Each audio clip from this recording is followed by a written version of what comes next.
अगले साल जिन्हें एग्जाम देना है हम उस अप्रोच पर ये सेशन करने वाले हैं। तो ऐसे लोग जिन्हें अभी एग्जाम देना है वो अगर चाहें तो वो जा भी सकते हैं सेशन से, और अगर लगता है उन्हें कि उन्हें अगले उसके लिए अच्छी स्ट्रैटेजी मिल जाएगी तो वो रहे आए। और दूसरा ये कि इस सेशन को अपनी आदत के अनुरूप मैं ज़्यादा देर तक पेज पर नहीं रखूंगा, तो अगर आप सुनना चाहते हैं तो पूरे टाइम बने रहें, जब तक आपको काम की चीज़ लगती है तब तक इस सेशन में आप बने रहें। और मैं कोशिश करूंगा बीच बीच में आपके सवाल भी देखता रहूं, उसे कवर करता रहूं, क्योंकि मेरे लाइव सेशन में ज़्यादातर एक तरफा बातचीत हो जाती है, क्योंकि पीएससी की तैयारी को लेकर इतने र्यूमर्स, इतने कन्फ्यूजन, इतने मिथ्स हैं, उसे तोड़ते तोड़ते आधी उम्र हो गई मेरी, आधे बाल सफ़ेद हो गए, लेकिन मिथ और बढ़ते जा रहे हैं, है ना। तो मैं कोशिश करूंगा कि आपके सवाल भी लेता जाऊं। हालांकि अभी मैंने 2-3 दिन में अपने ग्रुप पे जो सवाल आपके देखे वो बहुत ही जनरलाइज सवाल हैं, और वो ऐसे सवाल हैं जो मेरे ख्याल से जिसके उत्तर आपको कहीं से भी मिल सकते हैं, है ना। तो मैं कोशिश करूंगा कि ऐसे सवाल जिसके जवाब आपको मिल सकते हैं गूगल पे, उन सवालों में अपना वक्त जाया ना करूं।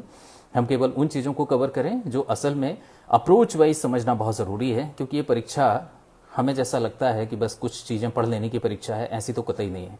ये परीक्षा बहुत अलग है, राइट। तो किसी तरह का कोई भी सवाल है लिख डालिए, मैं उसे कवर कर लेता हूं। और अगर कोई सवाल नहीं है तो बस बने रहिए, हम 2 से 3 मिनट में इस सेशन को शुरू करेंगे।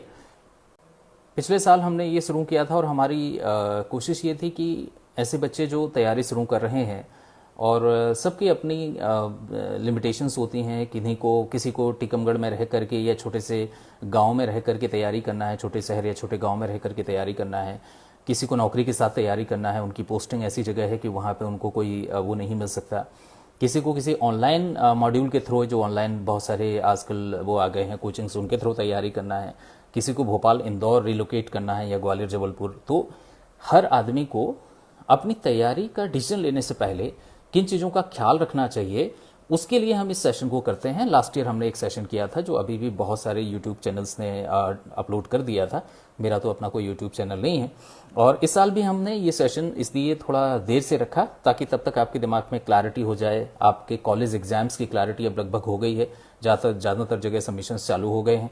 तो ऐसी कंडीशन में अब ये आपके दिमाग में क्लियर है कि अब लगभग आप जून के आखिरी में ग्रेजुएट हो जाएंगे, आपका कॉलेज खत्म हो जाएगा और अब चीज़ें बहुत नॉर्मल होने वाली हैं। जहां तक अभी साइन मिल रहे हैं उसके हिसाब से जुलाई तक आपके ऑफलाइन क्लासरूम्स भी मोस्टली खुल जाएंगे। तो जब सारी चीज़ें खुल ही जानी है तो अब यह है कि दुनिया खत्म नहीं हो रही है, पढ़ाई शुरू करनी है, तो अब शायद आप सही तरीके से प्लानिंग कर पाएंगे अपनी तैयारी की। तो आप एमपीपीएससी की तैयारी करना चाहते हैं और उस तैयारी को आपको कैसे करना चाहिए, अपने रिस्ट्रिक्शंस, अपने लिमिटेशंस के साथ, जो भी आपकी लिमिटेशंस हैं, रिसोर्स से लेकर के, नौकरी से लेकर के, जगह की रिस्ट्रिक्शन, जो भी लिमिटेशन है, उस लिमिटेशन के साथ आपको अपनी तैयारी को क्या अप्रोच देना चाहिए, बस उस पर अपन आज बात करने वाले हैं। तो चलिए, मेरे ख्याल से काफी लोग आ चुके हैं, हम शुरुआत करते हैं। एमपीपीएससी की तैयारी में मुझे ऐसा लगता है कि जैसे हम समझते हैं कि एक परीक्षा है जिसके लिए अगर हमने 1 साल कोचिंग कर ली, 1 साल पढ़ाई कर ली और हमने जम के मेहनत कर ली तो हमारा सिलेक्शन हो जाएगा। विश्वास मानिए, ये इससे बहुत आगे है। एमपीपीएससी की परीक्षा केवल एक आसान परीक्षा नहीं है, केवल ऐसी परीक्षा नहीं है जिसके सिलेबस को अगर आपने बहुत अच्छे से तैयार कर लिया तो आपका सिलेक्शन हो जाए। इस परीक्षा में ऐसे बहुत सारे लोग हैं, हो सकता है चूंकि आप टॉपर्स को ही सुनते हैं, हो सकता है कि अगर आप थोड़ा घूमने जाएंगे, थोड़ा ढूंढने जाएंगे तो आपको ऐसे अब मध्य प्रदेश में 5-7 लाख बच्चे मिल जाएंगे जो पिछले 3 या 4 साल से एमपीपीएससी में अपनी दम लगा के मेहनत कर रहे हैं, पूरी मेहनत कर रहे हैं, और जो कोचिंग बताती हैं, जो दुनिया भर के ज्ञानी बताते हैं, वो सब करते हैं, इसके बावजूद उनके सिलेक्शंस नहीं हुए। तो ऐसे लोग जो बहुत मेहनती हैं, जिन्होंने सारी चीजें कर ली, उनके सिलेक्शंस क्यों नहीं हो रहे हैं? क्योंकि उनके अप्रोच में थोड़ा सा गड़बड़ है। आज का सेशन उस अप्रोच पर ही हम ज्यादा फोकस करना चाहते हैं कि आखिर ऐसी क्या बात होती है कि वो बच्चा जो एक्चुअली बहुत सीरियस है, जिसे किसी भी कीमत पर at any cost MPPSC crack करना है, वो भोपाल इंदौर की बेहतरीन कोचिंग में एडमिशन ले लेता है और इन कोचिंग्स में एडमिशन लेने के बाद वो लगभग 2-3 साल 4 साल गधे की तरह मेहनत करता है और सब कुछ पढ़ता है, जो किताब आती है, जो नोट्स आते हैं, जो टेस्ट सीरीज आती है, सब कुछ करता है। इसके बावजूद वो सिलेक्शन नहीं ले पाता है, उसके बावजूद उसका सिलेक्शन नहीं होता और उसको समझ में नहीं आता कि उसकी गलती कहाँ है। तो एक्चुअली गलती उसके पढ़ने के तरीके में होती है, अप्रोच में गलती होती है। वो एग्जाम को गलत समझ गया, वो एग्जाम को एक्चुअली वो नहीं समझा जो ये परीक्षा है। ये परीक्षा किसी भी परीक्षा से बहुत अलग है, ना ये आईएएस है, ना आपके कॉलेज का एग्जाम है, ना ये सब इंस्पेक्टर का एग्जाम है, और हम अभी तक इसका फर्क नहीं समझ पाए। इस कारण से हम में से ज्यादातर लोग एक्चुअली एग्जाम में फेल हो जाते हैं। तो शुरुआत से शुरू करते हैं, और बहुत शुरुआत से अगर हम देखें तो हम क्यों डिसाइड करते हैं कि हमें एमपीपीएससी देना है, हम एमपीपीएससी देने का क्यों सोचते हैं, क्यों डिसाइड करते हैं? अगर हम उस बारे में सोचें, उस समय के बारे में जाकर के पीछे जाकर के देखें, तो आपने हो सकता है कि YouTube पे किसी का वीडियो देख लिया हो, किसी टॉपर का, और उसको सुनते हुए आपने देखा कि उसने जो बताया वो आप कर सकते हैं, इसलिए आपको लगता है कि आपको पीएससी कर लेना चाहिए। हो सकता है कि आपने कोई फेसबुक पे रील देख ली हो या इंस्टाग्राम पे किसी का प्रोफाइल देख लिया हो जिसमें उसकी जो पॉपुलैरिटी है, उसकी जो फॉलोइंग है, वो देखकर आपको लगा हो कि नहीं, अपन को तो पीएससी ऑफिसर ही बनना है। कुछ लोग नायक फिल्म देख करके वो जो एक दिन में 24 घंटे में बदलाव होते हैं, या वो दीपक रावत टाइप के सन की आईएएस ऑफिसर्स को देख करके कुछ लोगों को लगता है कि भैया अपन को तो यही बनना है ताकि लोगों की जम के धुनाई कर सकें, सबको सीधा कर सकें, सबको लाइन पे ला सकें। तो एक्चुअली एमपीपीएससी में हम क्यों आना चाहते हैं, एमपीपीएससी की तैयारी हम क्यों शुरू करते हैं, इसमें 90% लोग गलत होते हैं। ये एक ऐसी परीक्षा है, एक सीनियर आईएएस ऑफिसर ने मुझे कुछ दिन पहले कहा कि मिश्रा जी पीएससी की कोचिंग काहे पढ़ाते हो, वो तो कोई भी बच्चा आसानी से पीएससी क्रैक कर सकता है। तो मैंने कहा फिर बच्चा निकलता क्यों नहीं है सर? बोलते हैं बस दिक्कत यह है कि 90% बच्चा गलत कारण से पीएससी की तैयारी करता है और 90% गलत बच्चा एमपीपीएससी की तैयारी करता है। मतलब एक तो लोगों का कारण गलत है, दूसरा जब वो तैयारी कर रहे होते हैं तो एक्चुअली वो पीएससी के लायक नहीं है। पीएससी मतलब परीक्षा के लायक तो है, पर पीएससी जॉब के लायक नहीं है। तो यहां दो चीजें बहुत महत्वपूर्ण है, 2-3 चीजें थोड़ा अच्छे से ध्यान से समझना। ये स्टेटमेंट मैं दे रहा हूं। पहला स्टेटमेंट, हर आदमी के लिए ये सबसे अच्छी नौकरी नहीं है, इसलिए हर आदमी को एमपीपीएससी की तैयारी नहीं करना चाहिए। आप एमपीपीएससी क्रैक कर सकते हैं, डजंट मीन कि ये आपकी जिंदगी है, ये आपके लिए सही करियर है। तो एमपीपीएससी की तैयारी सबको नहीं करना चाहिए। ये बहुत इंपॉर्टेंट स्टेटमेंट है, इसको बहुत अच्छे से ध्यान में रखिए। दूसरा इंपॉर्टेंट स्टेटमेंट, क्या हर आदमी पीएससी क्रैक कर सकता है? इसका जवाब है नहीं। जब तक आप अपने आप को बदलते नहीं हैं, पीएससी आपके दरवाजे पर नहीं आएगी आपको सेलेक्ट करने के लिए। आपको पीएससी के लेवल तक जाना पड़ेगा। अगर आप पीएससी के लेवल तक जाने के लिए तैयार हैं, अपने आप को बदलने के लिए तैयार हैं, तो हां, आप पीएससी निकाल सकते हैं, लेकिन सर्टेन सेट ऑफ माइंडसेट और सर्टेन सेट ऑफ स्किल्स आपके लिए बहुत जरूरी है। मतलब आप जैसे हैं उस तरीके से पीएससी झक मार के आपको सेलेक्ट नहीं करेगी। आपको पीएससी के लेवल पर जाकर के अपनी स्किल्स को एनहांस करना पड़ेगा, आपको उस लेवल पर मेहनत करनी पड़ेगी, आपको वो अप्रोच डेवलप करना पड़ेगा जो पीएससी के लिए जरूरी है, तभी आप सेलेक्ट होंगे। तो पहला स्टेटमेंट, क्या हर किसी को पीएससी की तैयारी करना चाहिए? A big no. 90% लोग जो पीएससी की तैयारी कर रहे हैं उन्हें पीएससी की तैयारी नहीं करना चाहिए। दूसरा, क्या पीएससी हर कोई निकाल सकता है? अगर आप बदलने को तैयार हैं, अगर आप पीएससी के लिए जरूरी स्किल सेट डेवलप करने को तैयार हैं, तो आप निकाल सकते हैं। तीसरा, क्या पीएससी में हर आदमी खुश रहता है? जवाब है केवल 10%। ऐसे लोग जो पीएससी में सेलेक्ट हुए हैं, पिछले 10 साल से तो मैं पीएससी पढ़ा रहा हूं, हालांकि सिविल सर्विसेज में मैं ज्यादा समय से हूं और यूपीएससी में मेरा अनुभव पीएससी से लगभग दुगना है, पर एमपीपीएससी मैंने 7-8 बैचेस तो बहुत क्लोजली देखे हैं। इन 7-8 सालों में मैंने ये देखा है कि एक्चुअली 90% आदमी एमपीपीएससी की नौकरी में खुश नहीं है। वो लोग एमपीपीएससी में जाकर के खुश नहीं है, क्योंकि एक्चुअली वो जो सोच करके इस नौकरी में आए थे वो यहां है ही नहीं है। एमपीपीएससी वो है ही नहीं है जो सोच करके आप एमपीपीएससी की तैयारी शुरू करते हो। बहुत सारे मिथ हैं हमें क्या लगता है कि एमपीपीएससी में अगर हम आ गए तो वो जो दीपक रावत टाइप के वो है ना, जो उत्तराखंड वाला आईएएस है, कि दीपक रावत टाइप हम कहीं भी जाकर के बढ़िया छापा मारेंगे, किसी को भी गला पकड़ करके उसका कॉलर खींच करके उसको गरियाएंगे, मीडिया में वो छपेगा, फेसबुक पे, इंस्टाग्राम पे वो वायरल होगा। गलती से ये करके ना देख लेना, क्योंकि अगर गलती से ये छोटा सा भी काम कर लोगे, अभी छत्तीसगढ़ वाला केस देखा होगा ना एक आईएएस ऑफिसर का, उसने देखा कि एक लड़का बड़ी होशियारी से उसका वीडियो बना रहा है, उसे गुस्सा आ गया, उसने उसका फोन लेकर के फेंक दिया और उसके बाद क्या हुआ, उसका ट्रांसफर हुआ, उसके ऊपर इंक्वायरी बैठी, बेचारे को माफी मांगनी पड़ी, घर जाकर के उसके घर पे हाथ जोड़ करके माफी मांगनी पड़ी, उसको नया मोबाइल खरीद के देना पड़ा। इसका मतलब आप समझे ना, अगर दीपक रावत किसी बड़े नेता के दामाद नहीं होते तो एक्चुअली वो भी जेल में होते। उनके भी बहुत सारी चीजें ऐसी हैं जो सिविल सर्विसेज में अलाउड ही नहीं है।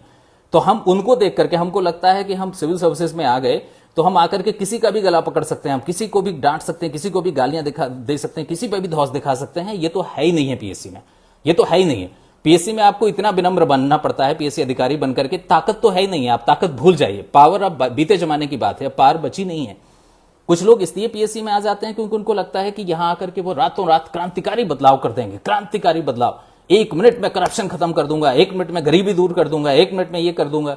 2 दिन से मेरे ख्याल से आप लोकेश जांगेड़ का केस सुन रहे होंगे। लोकेश जांगेड़ एक्चुअली एक यंग आईएएस ऑफिसर हैं। जब वो सेलेक्ट हुए थे और तब हमने लाइब्रेरी में उनका एक सेशन कराया था, मेरे काफी नजदीकी दोस्त हैं। तो लोकेश भाई का अभी आपने 2 दिन से केस सुना होगा। उन्होंने आपने सुना होगा ना, जिसके बहुत सारे ट्रांसफर्स हुए हैं, जिन्हें महाराष्ट्र कैडर में जाने की इच्छा व्यक्त की है क्योंकि मध्य प्रदेश में उन्हें ईमानदारी से काम करने नहीं मिल रहा है। आज के अखबारों में आईएएस ऑफिसर्स एसोसिएशन का स्टेटमेंट छपा है और ने कहा है लोकेश के साथ प्रॉब्लम यह है कि वो ये समझ रहे हैं कि वो क्रांतिकारी काम कर सकते हैं। आप सिविल सर्विसेज में आकर के सुधारक हो सकते हैं, क्रांतिकारी नहीं। आप रातों रात कुछ नहीं बदल सकते, इनफैक्ट आपको बदलने का बहुत अधिकार भी नहीं है। आपके दिमाग में अगर कोई अच्छा विचार आता है, आप कोई चीज बदलना चाहते हैं, तो आप अपने ऑफिसर्स को परमिशन लीजिए। अगर आपके ऑफिसर्स आपकी एडमिनिस्ट्रेटिव लिमिटेशन के भीतर, आपकी प्रशासनिक जो अधिकार क्षेत्र है उसके भीतर आपको अनुमति देते हैं, सहमत होते हैं, तभी आप कोई नया काम कर सकते हैं, अदरवाइज नहीं कर सकते हैं। तो नंबर एक, हमें लगता है कि हमारे पास बहुत पावर होता है, दीपक रावत टाइप, और हम कुछ भी कर सकते हैं। भूल जाइए, अभी आपने रिसेंट केस देखा छत्तीसगढ़ में। आपको लगता है कि आप पीएससी में आकर के कुछ भी रातों रात बदल सकते हैं, आप भूल जाइए। आप असल में देखा जाए तो अपने मन से कुछ नहीं कर सकते हैं, कुछ भी आपके बस की बात नहीं है। हर चीज आपको ऊपर से अप्रूवल लेना पड़ता है, तो ये भी आपके बस की बात नहीं है। और अगर थोड़ा सा कुछ नया करने की बात करेंगे तो आप सिस्टम में एक बेकार से टूल बन जाएंगे और उसको उठा करके ऐसी जगह आपको फेंक दिया जाएगा कि पूरी जिंदगी आप बेसिकली एक काम के लिए तरस जाएंगे। समझ में आया? तो यहां बहुत ज्यादा आप क्रांतिकारी बदलाव भी नहीं कर सकते हैं। फिर आजकल हमें एक नया अट्रैक्शन आ गया है। आजकल जितने भी पीएससी में सेलेक्ट होते हैं वो सारे के सारे इंस्टाग्राम पे, वो कौन से बच्चे हैं, वो सृष्टि देशमुख, प्रिया वर्मा, ये सब जो इंस्टाग्राम सेंसेशन, अवंतिका तिवारी और पता नहीं कितने कितने ये जो इंस्टाग्राम सेंसेशंस हैं कि पीएससी में सेलेक्ट हो गए तो इंस्टाग्राम के फॉलोअर अपने आप बढ़िया 5 लाख हो जाएंगे, 10 लाख फॉलोअर हो जाएंगे, तो अपन रील डाल डाल करके खूब पॉपुलर हो जाएंगे, खूब पैसा कमा लेंगे। सच्चाई ये है, दो चीजें। पहली चीज तो ये करने के लिए आपको पूरी एक आईटी एजेंसी हायर करनी पड़ती है, और दूसरी बात, ये लोग जो है ना, ये इतने पॉपुलर इसलिए नहीं है क्योंकि अच्छा काम करते हैं। प्रशासन में तो ये लोग नंबर 1 फिसड्डी होते हैं। ये लोग इसलिए पॉपुलर हैं क्योंकि उनको गाना गाना, डांस करना, नए नए डांस स्टेप्स आते हैं और उससे वो अपने रील बना बना करके पॉपुलर होते हैं। तो अगर तुम्हें यही करना है तो तुम काहे को पीएससी की परीक्षा दे रहे हो? इंस्टाग्राम पे तो ऐसे लोग भी बड़े बड़े स्टार हैं जो लोग गंवार हैं, जो लोग अनपढ़ हैं। गांव के बहुत सारे ऐसे कपल्स हैं जो जिनके फॉलोअर्स जो हैं वो मिलियंस में हैं। तो भैया वही बन जाओ अगर तुम्हें पॉपुलैरिटी चाहिए सोशल मीडिया पे, इसलिए तुम पीएससी दे रहे हो। तो पीएससी में ना तो बहुत ताकत है, किसी को भी आप डांट नहीं सकते, किसी का भी आप गिरेवा नहीं पकड़ सकते, किसी आदमी को भी आप धौंस नहीं दिखा सकते। तो एमपीपीएससी में पावर नहीं है। एमपीपीएससी में आप कुछ बहुत ज्यादा बदल नहीं सकते हैं। एमपीपीएससी में बहुत पॉपुलैरिटी नहीं है। सबसे बड़ी चीज, अभी हमने वो पता नहीं कौन से पी नरहरी साहब का एक वीडियो है, या बहुत सारे और आजकल आईएएस वगैरह वीडियो डालते हैं कि आईएएस की एंट्री हो रही, entry of an IAS officer, जिसमें 10-12 कारों का काफिला, बड़ी जंबो कार्स हैं, उसके आगे पीछे जो है गार्ड्स दौड़ रहे हैं, और जैसे ही आईएएस उतरता है वैसे ही कैमरे की फ्लैशलाइट उस पर जाती है। रियल में, वैसे तो ये आईएएस के साथ भी नहीं होता है, रियल में कभी जाकर के देखना कि एक्चुअली लोगों की जिंदगी कितनी अच्छी होती है। एक खटारा गाड़ी मिलती है, एक ड्राइवर जो महीने भर में 20 दिन छुट्टी पे रहता है, एक ड्राइवर मिलता है, एक खटारा सी गाड़ी मिलती है।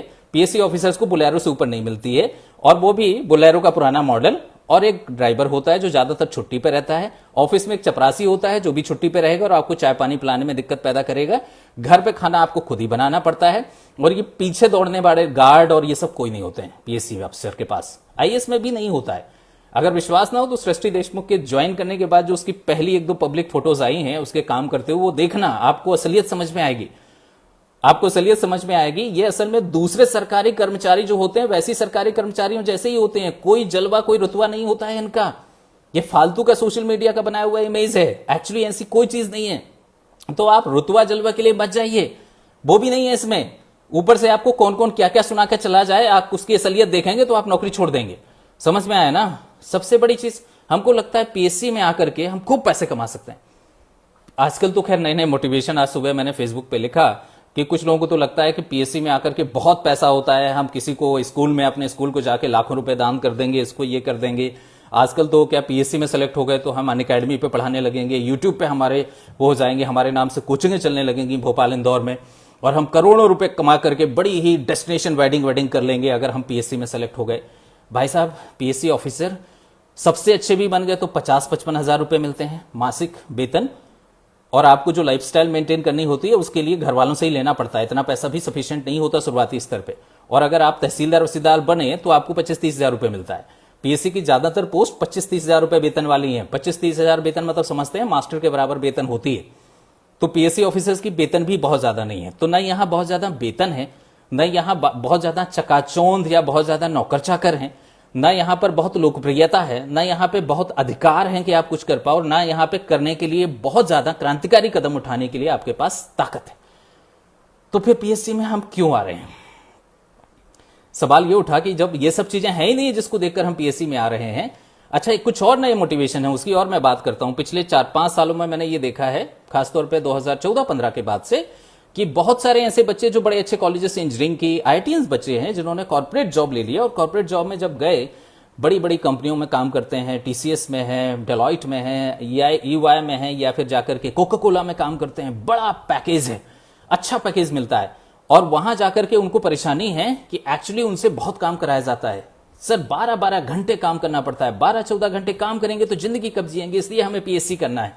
मैं उनको बोलता हूं बेटा 12-14 घंटे, ये पीएससी में 24 घंटे नौकरी होती है। तो अगर तुम ये छोड़ करके सरकारी या कॉर्पोरेट जॉब इसलिए छोड़ करके आ रहे हो क्योंकि पीएससी में तुम्हें कम मेहनत करनी पड़ेगी, तो तुमसे बड़ा बेवकूफ कोई नहीं है। एमपीपीएससी में इतनी मेहनत करनी पड़ती है इन जॉब्स में जितनी बड़े से बड़े कॉर्पोरेट जॉब में नहीं करनी पड़ती। कॉर्पोरेट जॉब में तो मेहनत करोगे तो प्रमोशन जल्दी मिलेगा, बहुत जल्दी आपको पैसा मिलेगा, हो सकता है आप स्टेक्स आपको मिल जाए, हो सकता है आप जल्दी आप उस कंपनी के पार्टनर लेवल पे प्रमोट हो जाओ। पर यहां कुछ नहीं होना है, यहां रूटीन से ही प्रमोशन मिल रहा है। आपको 24 घंटे काम भी करना है, लोगों की गालियां भी सुनना है, और रूटीन से ही प्रमोशन मिल रहा है। तो बहुत सारे लोग आजकल इसलिए आ जाते हैं। बहुत सारे लोग मैंने और देखे कि प्राइवेट जॉब्स में, खासतौर पर लड़कियां, कि सर कब तक प्राइवेट जॉब करेंगे, फैमिली रिस्पॉन्सिबिलिटीज हैं, शादी करना है, बच्चे और दूसरी चीजों के लिए हमें ऐसी नौकरी चाहिए जिसमें हमें प्रॉपर छुट्टियां मिल सकें। तो ठीक है, एक्सेप्ट मैटरनिटी लीव जो सब होती है वो तो चूंकि गवर्नमेंट उसमें होती है, आजकल कॉर्पोरेट भी देने लगे हैं। उसके अलावा आप भूल जाइए कि बहुत आराम की जिंदगी है। ठीक है, अपने लिए आपके पास वक्त नहीं है। बहुत सारे लोगों को लगता है कि हमारे पास अपने लिए वक्त नहीं होता है, इस कारण से हमें सरकारी नौकरी करना है। सरकारी नौकरी में खुद के लिए वक्त कभी नहीं होता। ठीक है, सरकारी नौकरी में आपका जो अपना होता है ना, अपने का दायरा आपका फील्ड एरिया हो जाता है, कि आपको वक्त बहुत सारा है। अगर आप पूरे के पूरे एरिया को, जो आपका जुरिस्डिक्शन एरिया, जिस इलाके के आप तहसीलदार हो या डिप्टी कलेक्टर हो, अगर आप वहां की सारी जनता को अपना मान लो तो आपके पास बहुत वक्त है। और अगर आप अपने परिवार या अपने लिए वक्त देना चाहो तो नहीं होता है, क्योंकि 24 घंटे कोई भी आपका दरवाजा है, आपका मोबाइल खटखटा सकता है। समझ में आ गया? तो इस नौकरी में एक्चुअली ऐसा कुछ नहीं है जिस चीज के लिए आप इस नौकरी में आ रहे हैं। एक और अभी नई चीज आ गई है। आपको लग रहा होगा कि मैं इतना डिप्रेस क्यों कर रहा हूं, मेरा काम ही यही है। मैं ना सालों से इसी के लिए जाना चाहता हूं कि सही व्यक्ति को इस सर्विसेज में लाया जाए। अदरवाइज लोग यहां आकर डिप्रेस होकर के, बहुत सारे लोग, अभी तो एक वक्त आएगा जब आगे चल के आपको सुसाइड करते लोग देखेंगे। क्यों? क्योंकि वो जो सोच के आए थे वो तो इन सर्विसेज में है ही नहीं, और इस सर्विसेज के चैलेंजेस हर दिन डबल हो रहे हैं। तो खैर चलिए वापस लौटते हैं। अभी कुछ बच्चे मुझे ऐसे मिले जिन लोगों ने कहा कि सर हमने, अभी तो आजकल आपको देखना आपको मिलेगा, ऐसे हजारों बच्चे हैं कि सर हमें जिंदगी में हमने बड़ा सपना देखा, हमने यूपीएससी की तैयारी करने दिल्ली गए, हमने दिल्ली जाकर के यूपीएससी की तैयारी की, मेडिजी में इंजीनियरिंग सर्विसेज की तैयारी की, 4 साल 5 साल हो गए, हमारा सिलेक्शन होते नहीं दिखा, तो हमको लगा हम पीएससी कर लेते हैं। यहां तक तो ठीक है, लॉजिकल लगता है कि भाई तुम्हें लगता है कि तुम्हारा लेवल यूपीएससी वाला नहीं है तो तुम पीएससी कर लो। लेकिन दोनों परीक्षाएं बहुत डिफरेंट है। मैं कहता हूं कि तुम लोगों ने वहां भले तुम 1 नंबर से मेंस रुक गए हो, लेकिन यहां तुम्हें 0 से शुरुआत करनी पड़ेगी, क्योंकि दोनों परीक्षाओं में बहुत फर्क है। कुछ भाई लोग तो ऐसे होते हैं कि 2-3 साल से सर एसआई की तैयारी कर रहे थे, वो निकल नहीं पा रहा है, और वो व्यापम भी नहीं निकल पा रहा, कांस्टेबल नहीं हो पा रहा है। तो हमने सोचा इस बार पीएससी दे लें, क्योंकि कांस्टेबल से तो आसान होता है ये। तो एक्चुअली हम गलत कारणों से पीएससी का फॉर्म भरते हैं। मैं सिर्फ ये बताने की कोशिश कर रहा हूं। देखिए, जिंदगी एक होती है, और उस एक जिंदगी को आप, इसलिए मैं मानता हूं कि आज के समय में भारत की आबादी बहुत ज्यादा है, युवा आबादी, नौकरियां बहुत कम हैं। और जब बहुत ज्यादा आबादी होती है और नौकरियां बहुत कम होती हैं, तो हमारी प्राथमिकता होती है कि पहले हम किसी सरकारी नौकरी से टंग जाएं, सरकारी नौकरी हमें मिल जाए जिसमें हमें पूरी जिंदगी वेतन मिलने की गारंटी हो। उसके बाद हम अपनी मर्जी का काम कर लेंगे। तो पहली चीज समझ लो कि अपनी मर्जी का काम आप कभी नहीं कर पाते, क्योंकि नौकरी से जब रिटायर हो गए तब हॉस्पिटल जाने लायक ही बचते हो, अपनी मर्जी से काम करने लायक नहीं बचते हो। अपने पसंद के काम, अपनी हॉबी के काम नहीं कर सकते हो। मैं फिर रिपीट करता हूं, आजकल हमारी लाइफ, हम सबकी लाइफ, इतने हेल्थ इश्यूज के बाद हम सबकी लाइफ 60 साल तक ही होती है। मेजर 60-65 साल तक ही हम जीते हैं, जिसमें एक्टिव लाइफ हमारी 60 साल तक ही होती है। और अगर आपने इसलिए पीएससी की तैयारी कर ली क्योंकि आपको एक सरकारी नौकरी चाहिए, ताकि आपको वेतन की श्योरिटी हो जाए, जॉब की सिक्योरिटी हो जाए, और आप नौकरी से रिटायर होने के बाद बाकी सब काम करोगे, तो आप भूल जाओ, नौकरी से रिटायर होते होते आप हॉस्पिटल पहुंच चुके होगे, क्योंकि आपकी जनरेशन की इससे ज्यादा लाइफ नहीं है। तो आप अगर सच में अपने लिए वक्त देना चाहते हैं, तो उसके लिए बहुत जरूरी है कि आप वो काम करें जो काम करते हुए आपको बहुत खुशी हो। वो भली सरकारी नौकरी ना हो, तो आप सबसे इंपॉर्टेंट चीज ये समझिए, जिंदगी एक ही है, उसे पीएससी के कुर्बान नहीं कर सकते। आप अपनी जिम्मेदारियां कम कर लो, आप अपनी जिम्मेदारियां कम कर लो, आप अपने खर्चे कम कर लो, लेकिन अगर सच में अच्छी जिंदगी जीना है तो आप देख लो कि वो चीजें पीएससी में है तो जाओ, अदरवाइज मत जाओ। मुझे पूरी जिंदगी, मैं पागल हूं कि मुझे लोगों के लिए काम करना है और मुझे कोई भी पैसे ना हो तो भी मैं लोगों के लिए हमेशा काम करना चाहता हूं, तो भाई मैं आ जाऊं पीएससी में, क्योंकि वहां मुझे उसी काम के लिए सरकार समर्थन देगी, सरकार की ताकत मुझे मिल जाएगी अच्छा काम करने के लिए। मुझे लगता है मुझे पीएससी की नौकरी इसलिए करना है ताकि मैं हर साल वर्ल्ड ट्रिप कर सकूं। तो मुझसे बड़ा बेवकूफ कोई नहीं है, ना तो मैं साल भर में इतना पैसा बचा पाऊंगा, ना मुझे जब वर्ल्ड ट्रिप पे जाना है बुकिंग्स में करूंगा तो मुझे छुट्टी नहीं मिलेगी, क्योंकि उस समय कोई इमरजेंसी आ गई होगी। तो मैं फिर रिपीट करता हूं, जिंदगी एक है और आपके पास अगले 30-35 साल हैं। उन 30-35 सालों में आपको अपनी जिंदगी में कैसे जीना है, बीमारियों से बचना है, तो वो काम करिए जिसमें आपको मजा आता हो। और अगर वो मजे वाले सारे के सारे काम पीएससी में हैं तो आप पीएससी की तैयारी करिए, अदरवाइज बेरोजगार रहना पीएससी में सेलेक्ट होने से ज्यादा बेहतर है। अदरवाइज बेरोजगार रहना, रोज का 500,000 रुपए कमाना और इनकम की अनसर्टेनिटी, एक चाइनीज का ठेला लगा लेना, एक कैफे खोल लेना, डिप्टी कलेक्टर बनने से ज्यादा अच्छा है। अगर उसमें आपको अपना सेटिस्फैक्शन मिलता है, उसमें आपको वो जिंदगी मिलती है जो आप जीना चाहते हैं, जिसमें आपको खुशी होती है। इसको थोड़ा अच्छे से समझना, ये फिलोसफिकल बातें नहीं कह रहा हूं मैंने। आपने पीएससी के एक आध दो टॉपर को देखा है, मैंने 12-15 साल सरकार में बहुत सीनियर लेवल पे काम किया और मैंने बहुत ही डिससेटिस्फाइड पीएससी ऑफिसर्स देखे हैं, मुझे पता है, और मिसफिट पीएससी ऑफिसर्स देखे। इसलिए मैं ये चीज कह रहा हूं, इतने लोग जो सेलेक्ट होते हैं और सेलेक्ट होने के बाद जरा उनको 3 साल नौकरी करने के बाद उनसे पूछना कि आप जो सोच के पीएससी में आए थे क्या है पीएससी में, बोलेंगे नहीं यार धोखा हो गया, हमें तो लग रहा था ये होगा, पर सच्चाई तो ये कि ये कोई और दूसरी सरकारी नौकरी जैसी ही है, जिसमें आपको दिन रात मेहनत करना पड़ता है। बाकी नौकरी में आप मक्कारी कर सकते हो, पर पीएससी फील्ड ऑफिसर्स होते हैं, इसलिए इनमें आप मक्कारी भी नहीं कर सकते। तो चलिए, बहुत सारी बातें हो गई जो थोड़ा नेगेटिव भी थी, लेकिन सच्चाई थी, इसलिए उसको जान करके इसको बार बार सुनिए, इस जो मैंने बातें कही हैं, और उसके आधार पर ही अपनी जिंदगी का फैसला करिए। कोई भूखा नहीं मरता है, इतनी स्किल्स आप में होंगी, और अगर वो स्किल नहीं है तो पीएससी भी नहीं निकलोगे। तो बेसिक स्किल्स सब में होती हैं, बेसिक सर्वाइवल स्किल आप सबके पास है, नहीं है तो डेवलप करिए और वो काम करिए जो काम करने में आपको मजा है, जो आप पूरी जिंदगी किसी के कहे बिना करना चाहो, जिसका मोटिवेशन आपके अंदर से हमेशा आता हो। आपको अगर लोगों की मदद करने का मोटिवेशन आता है, अगर आपको लगता है लोगों को उनका वाजिब अधिकार दिलाना मेरा पैशन है, तो आप इस जॉब में आओ, अदरवाइज मत आओ। अदरवाइज ये जॉब आपके लिए नहीं बनी है। जितना पैसा ये देते हैं और उसके बदले में जितनी मेहनत ये कराते हैं, वैसे दुनिया के किसी जॉब में नहीं है।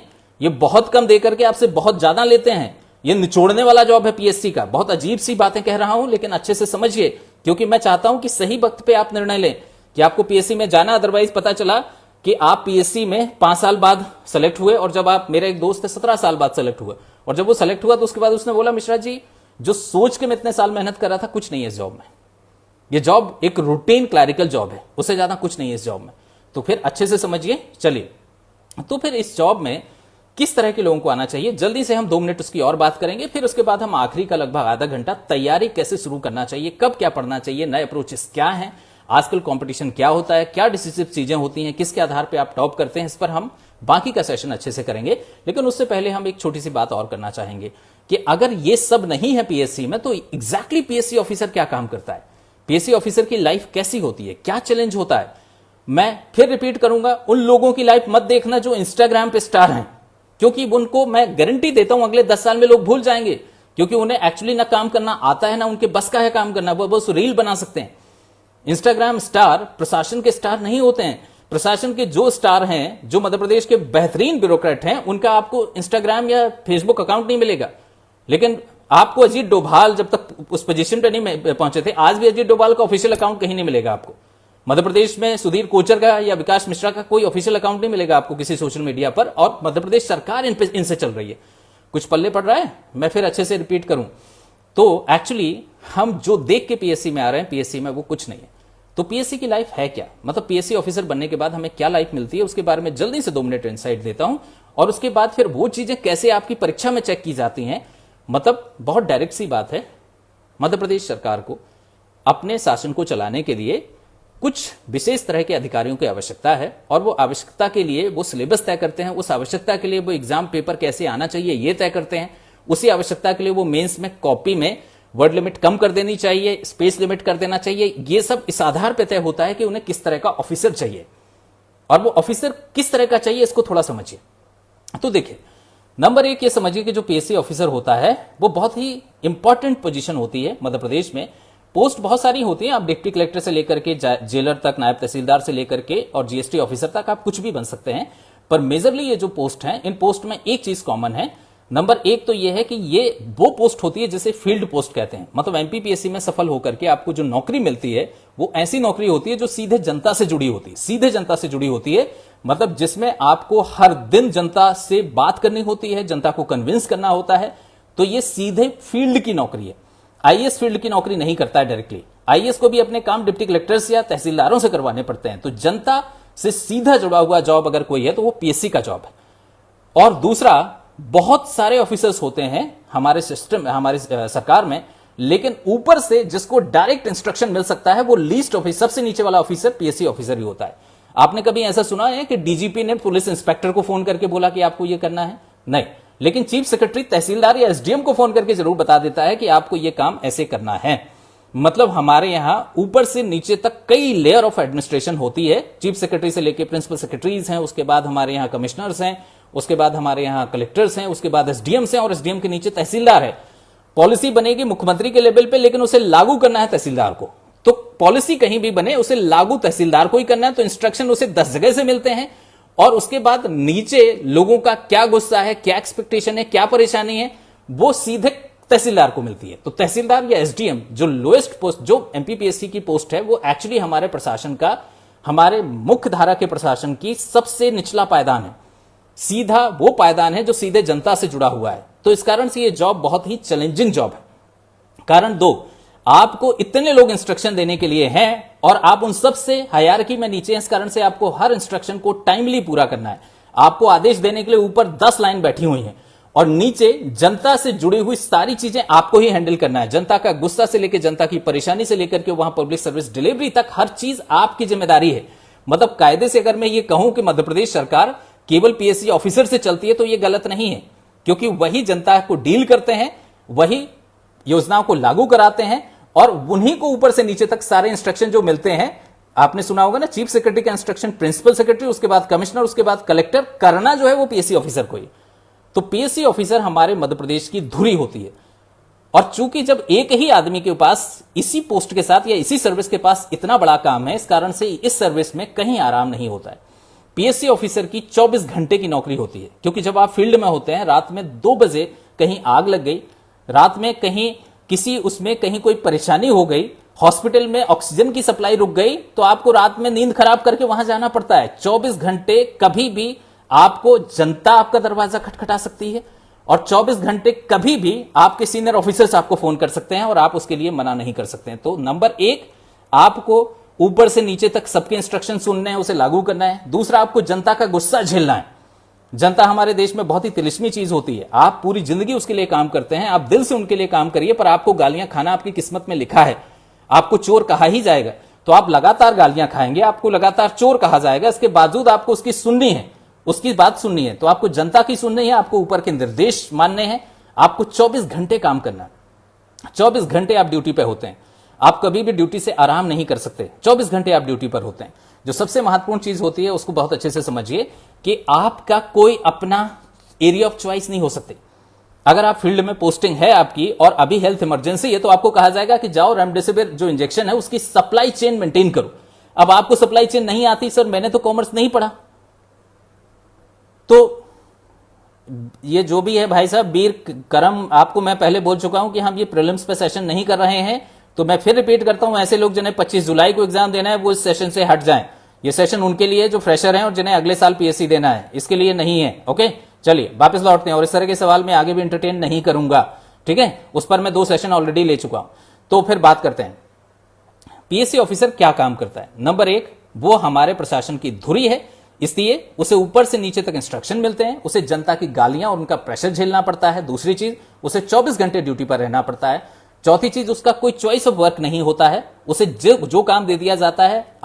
मैं कहूंगा, मैं तो ह्यूमैनिटीज वाला हूं, मुझे मेडिकल नहीं समझ में आता, वो कहेंगे जाओ और जाकर के हेल्थ अवेयरनेस प्रोग्राम चलाओ या सैनिटेशन को प्रमोट करो। मैं कहूंगा मैंने तो सैनिटेशन का कोई डिप्लोमा ही नहीं किया, वो कहेंगे आप एग्रीकल्चर डेवलपमेंट का प्लान बना के दो, या आप किसानों को अवेयर करो कि किस तरीके से आपको जो केमिकल्स हैं या फर्टिलाइजर्स हैं वो यूज नहीं करने हैं। आप कहेंगे मुझे तो एग्रीकल्चर नहीं आती, तो आपको नौकरी से हटा दिया जाएगा। मतलब आप दिन भर में जो काम करते हैं वो इतने वैरायटी के काम होते हैं कि आप सुबह कम्युनल वायलेंस देख रहे हैं कि हमारे यहाँ कोई दंगा हो गया, दोपहर में कहीं कोई मर्डर हो गया तो आप उसकी इंक्वायरी कर रहे हैं, आप उसके लीगल एस्पेक्ट देख रहे हैं। शाम को आप किसानों को कन्विंस कर रहे हैं कि वो अपने जो फसल बीमा योजना है उसका फायदा लें। शाम को वो प्रधानमंत्री आवास योजना की जियो टैगिंग करवा रहे हैं।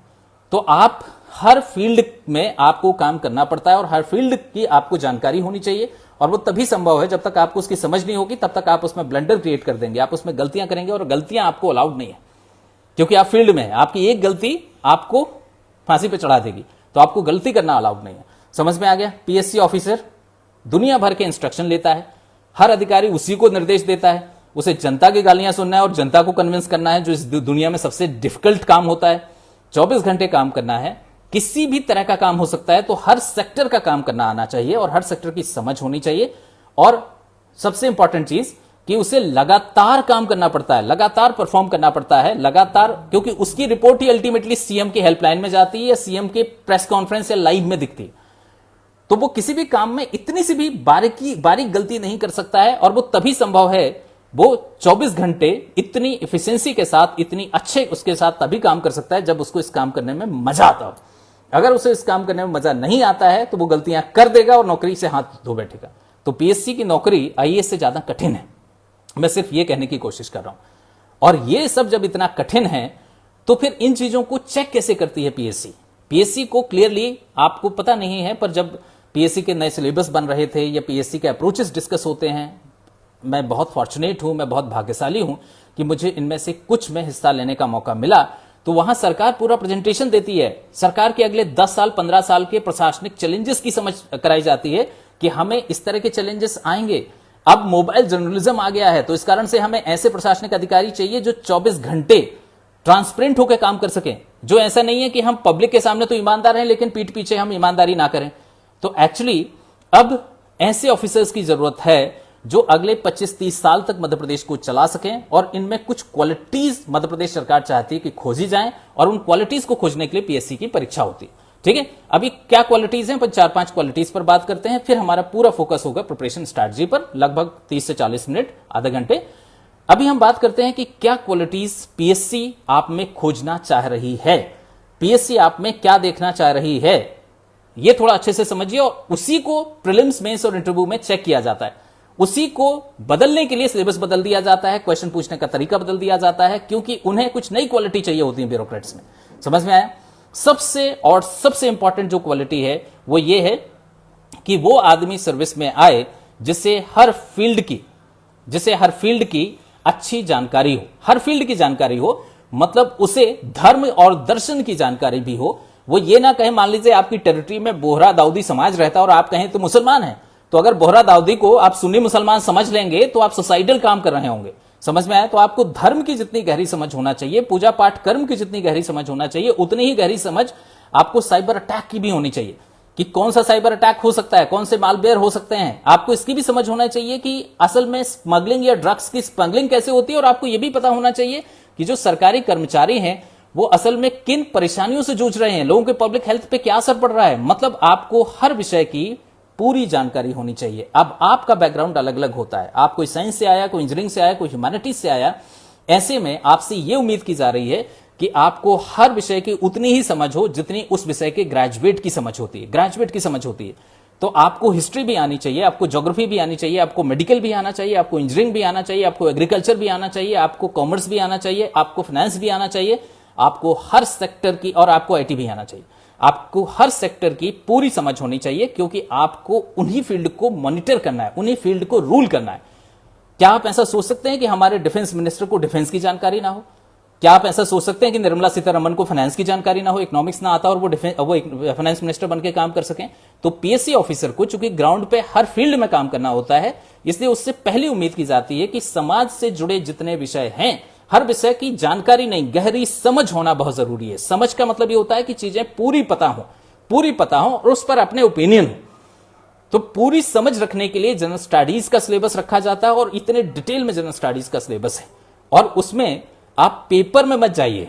पेपर हर बार इसलिए आपको परेशान कर देता है क्योंकि आपसे जो उम्मीद कर रहे हैं उस पर अगर आप ध्यान देंगे तो वो असल में ये उम्मीद करते हैं कि आपको हर सब्जेक्ट जो किताबी है या किताबी नहीं है, जो लोगों की जिंदगी से जुड़ा विषय है, पब्लिक हेल्थ मतलब लोग बीमार हो रहे हैं, ये लोगों की जिंदगी से जुड़ा विषय है।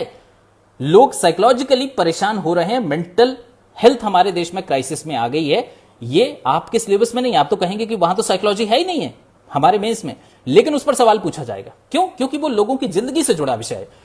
तो चूंकि आपको लोगों की जिंदगी को कंट्रोल करना होता है, या यूं कहें लोगों की जिंदगी को संभालना होता है, संभालना सही शब्द है कि क्योंकि आपको पीएससी जॉब में आकर के लोगों की जिंदगी को संभालना है, हर सेक्टर को मेंटेन करना है, मॉनिटर करना है, इसलिए हर सेक्टर की समझ होना चाहिए। इसलिए जनरल स्टडीज में हर विषय आपसे पूछा जाता है, और वो जो सिलेबस में लिखा है वो भी, और जो नहीं लिखा वो भी आपसे पूछा जाता है। ये आपसे पहली चीज है जो एमपीपीएससी एक्सपेक्ट करती है कि आपकी आज की ह्यूमन लाइफ से जुड़ा हर विषय की गहरी समझ हो। गहरी समझ केवल फैक्ट रटने से नहीं आती, गहरी समझ उस फील्ड को पूरा जान लेने से आती है। जैसे एक व्यक्ति को हम तब सामाजिक मानते हैं जब उसे समाज के हर नियम की समझ हो, इज्जत हो, और वो उसके अनुरूप आचरण कर रहा हो। सिमिलरली आपको हर सेक्टर की अच्छी समझ हो और आप उसके अनुरूप आपका व्यवहार हो। तो आपको जनरल स्टडीज जीना होता है, पूरा समझना होता है, हर सेक्टर की समझ डेवलप करनी होती है और उसको जीना होता है, तब आप पीएससी के लायक होते हैं। पीएससी आप में ये ढूंढ रहा है जो आपसे प्री में चेक किया जा रहा है, मेंस में चेक किया जा रहा है। जो दूसरी इंपॉर्टेंट चीज होती है वो ये होती है कि आप हर चीज की समझ रखते हैं, लेकिन आपको ये नहीं पता है कि आजकल क्या डेवलप हो रहा है, आजकल क्या चीजें हो रही हैं। अब मान लीजिए मैं जो है वो शाहजहानाबाद का डिप्टी कलेक्टर हूं, एसडीएम हूं, और मुझे किसी ने कंप्लेन की।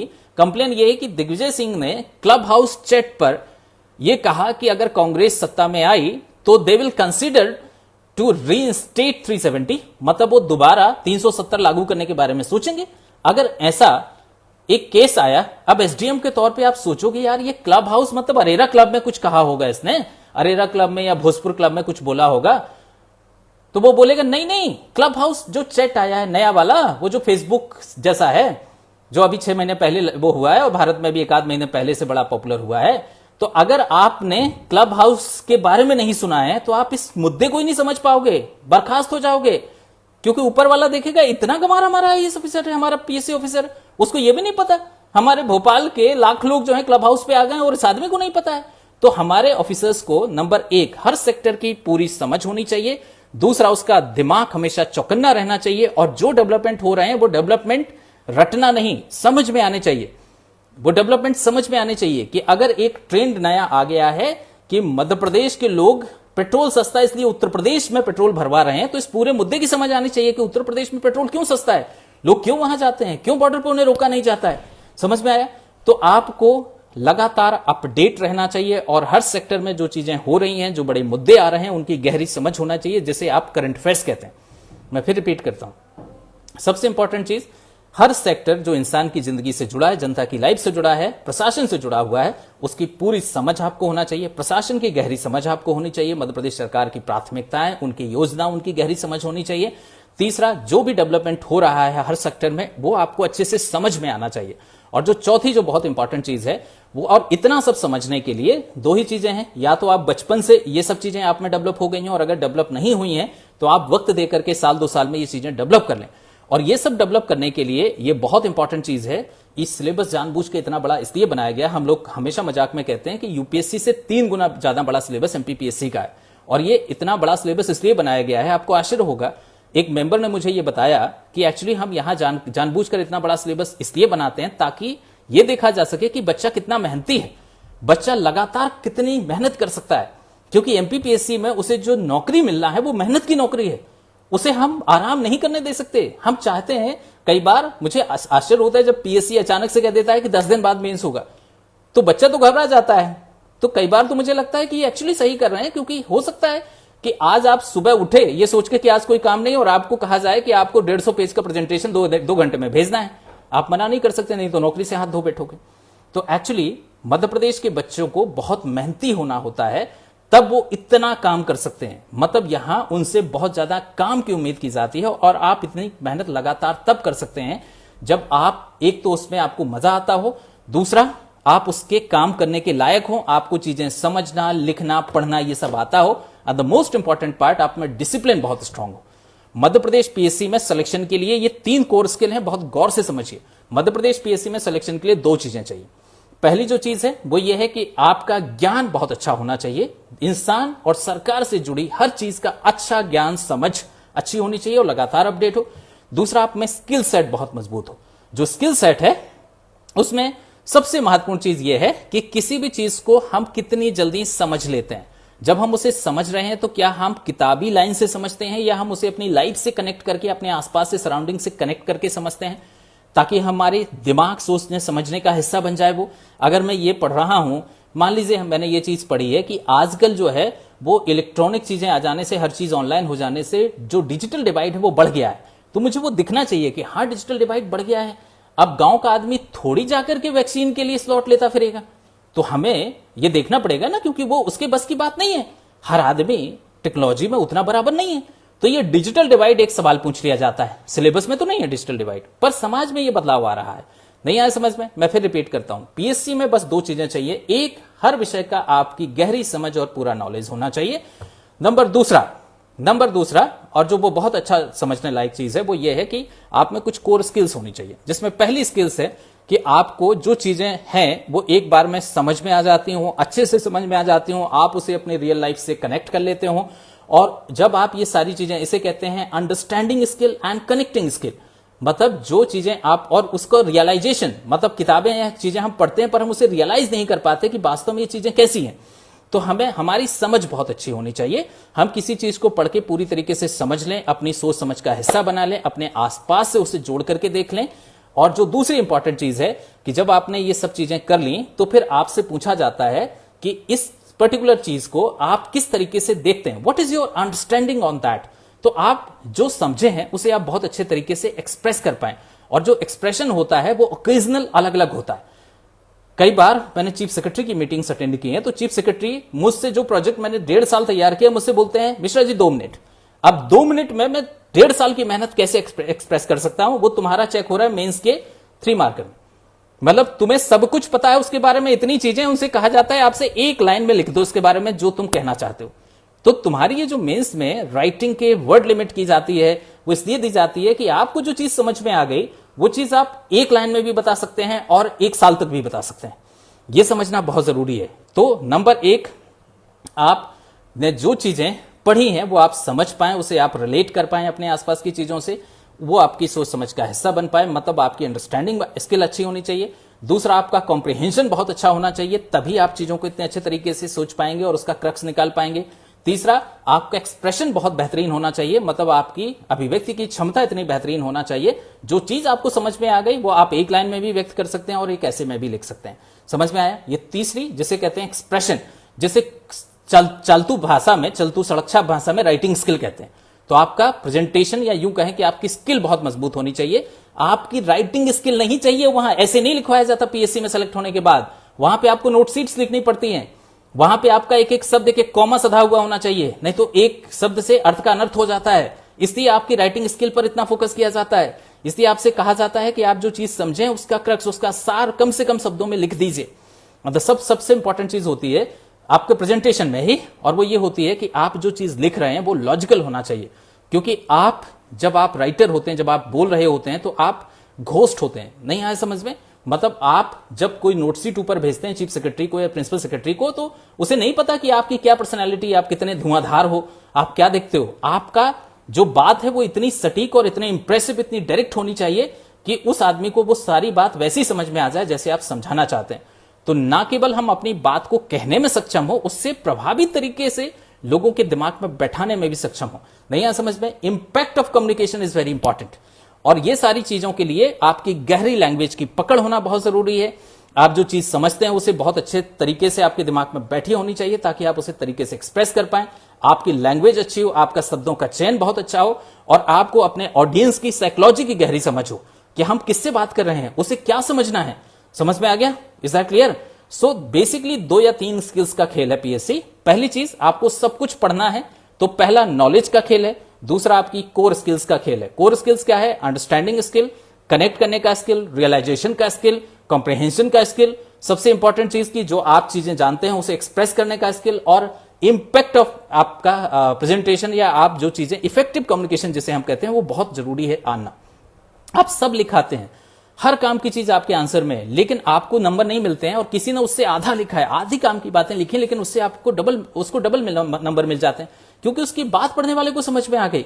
आपने सब कुछ लिखा पर वो समझ में कुछ नहीं आया, समझ में आया? तो जो आप लिखे हैं वो बहुत इफेक्टिव भी होना चाहिए, ये बहुत इंपॉर्टेंट है। और जो सबसे इंपॉर्टेंट चीज है, मध्य प्रदेश के लोगों को ध्यान में रखते हुए, पहला तो इस जॉब की जरूरत को ध्यान में रखते हुए, दूसरा मध्य प्रदेश के एकेडमिक सिनेरियो को ध्यान में रखते हुए, एक चीज जो मध्य प्रदेश में सिलेक्शन दिलाती है उसे बड़े बड़े अक्षरों में कहते हैं डिसिप्लिन। डिसिप्लिन मतलब अनुशासन। अनुशासन का अर्थ क्या होगा? मध्य प्रदेश में स्कूल में बच्चा पढ़ता नहीं है, कॉलेज में आजकल तो वैसे भी ओपन बुक एग्जाम है, बच्चे ने जिंदगी में कभी पढ़ा नहीं है, इसलिए किताब पढ़ के उसे समझ में आता नहीं है, चीजें वो अपने आसपास कनेक्ट नहीं कर पाता, उसने कभी कुछ लिखा नहीं है, लिखा भी है तो इफेक्टिव नहीं लिखा है क्योंकि नंबर तो उसे मिलते गए, वो पास होता गया। तो पहले तो वो स्किल में बहुत कमजोर होता है, दूसरा उसे आदत ही नहीं होती पढ़ने की।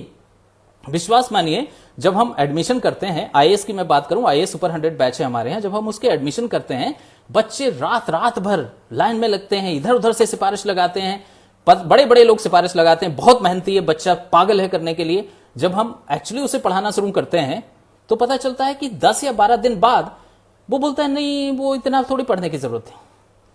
सच्चाई ये है कि वो रूटीन नहीं दे पा रहा है, उसकी आदत नहीं इतना पढ़ने की, क्योंकि उसमें अनुशासन नहीं है।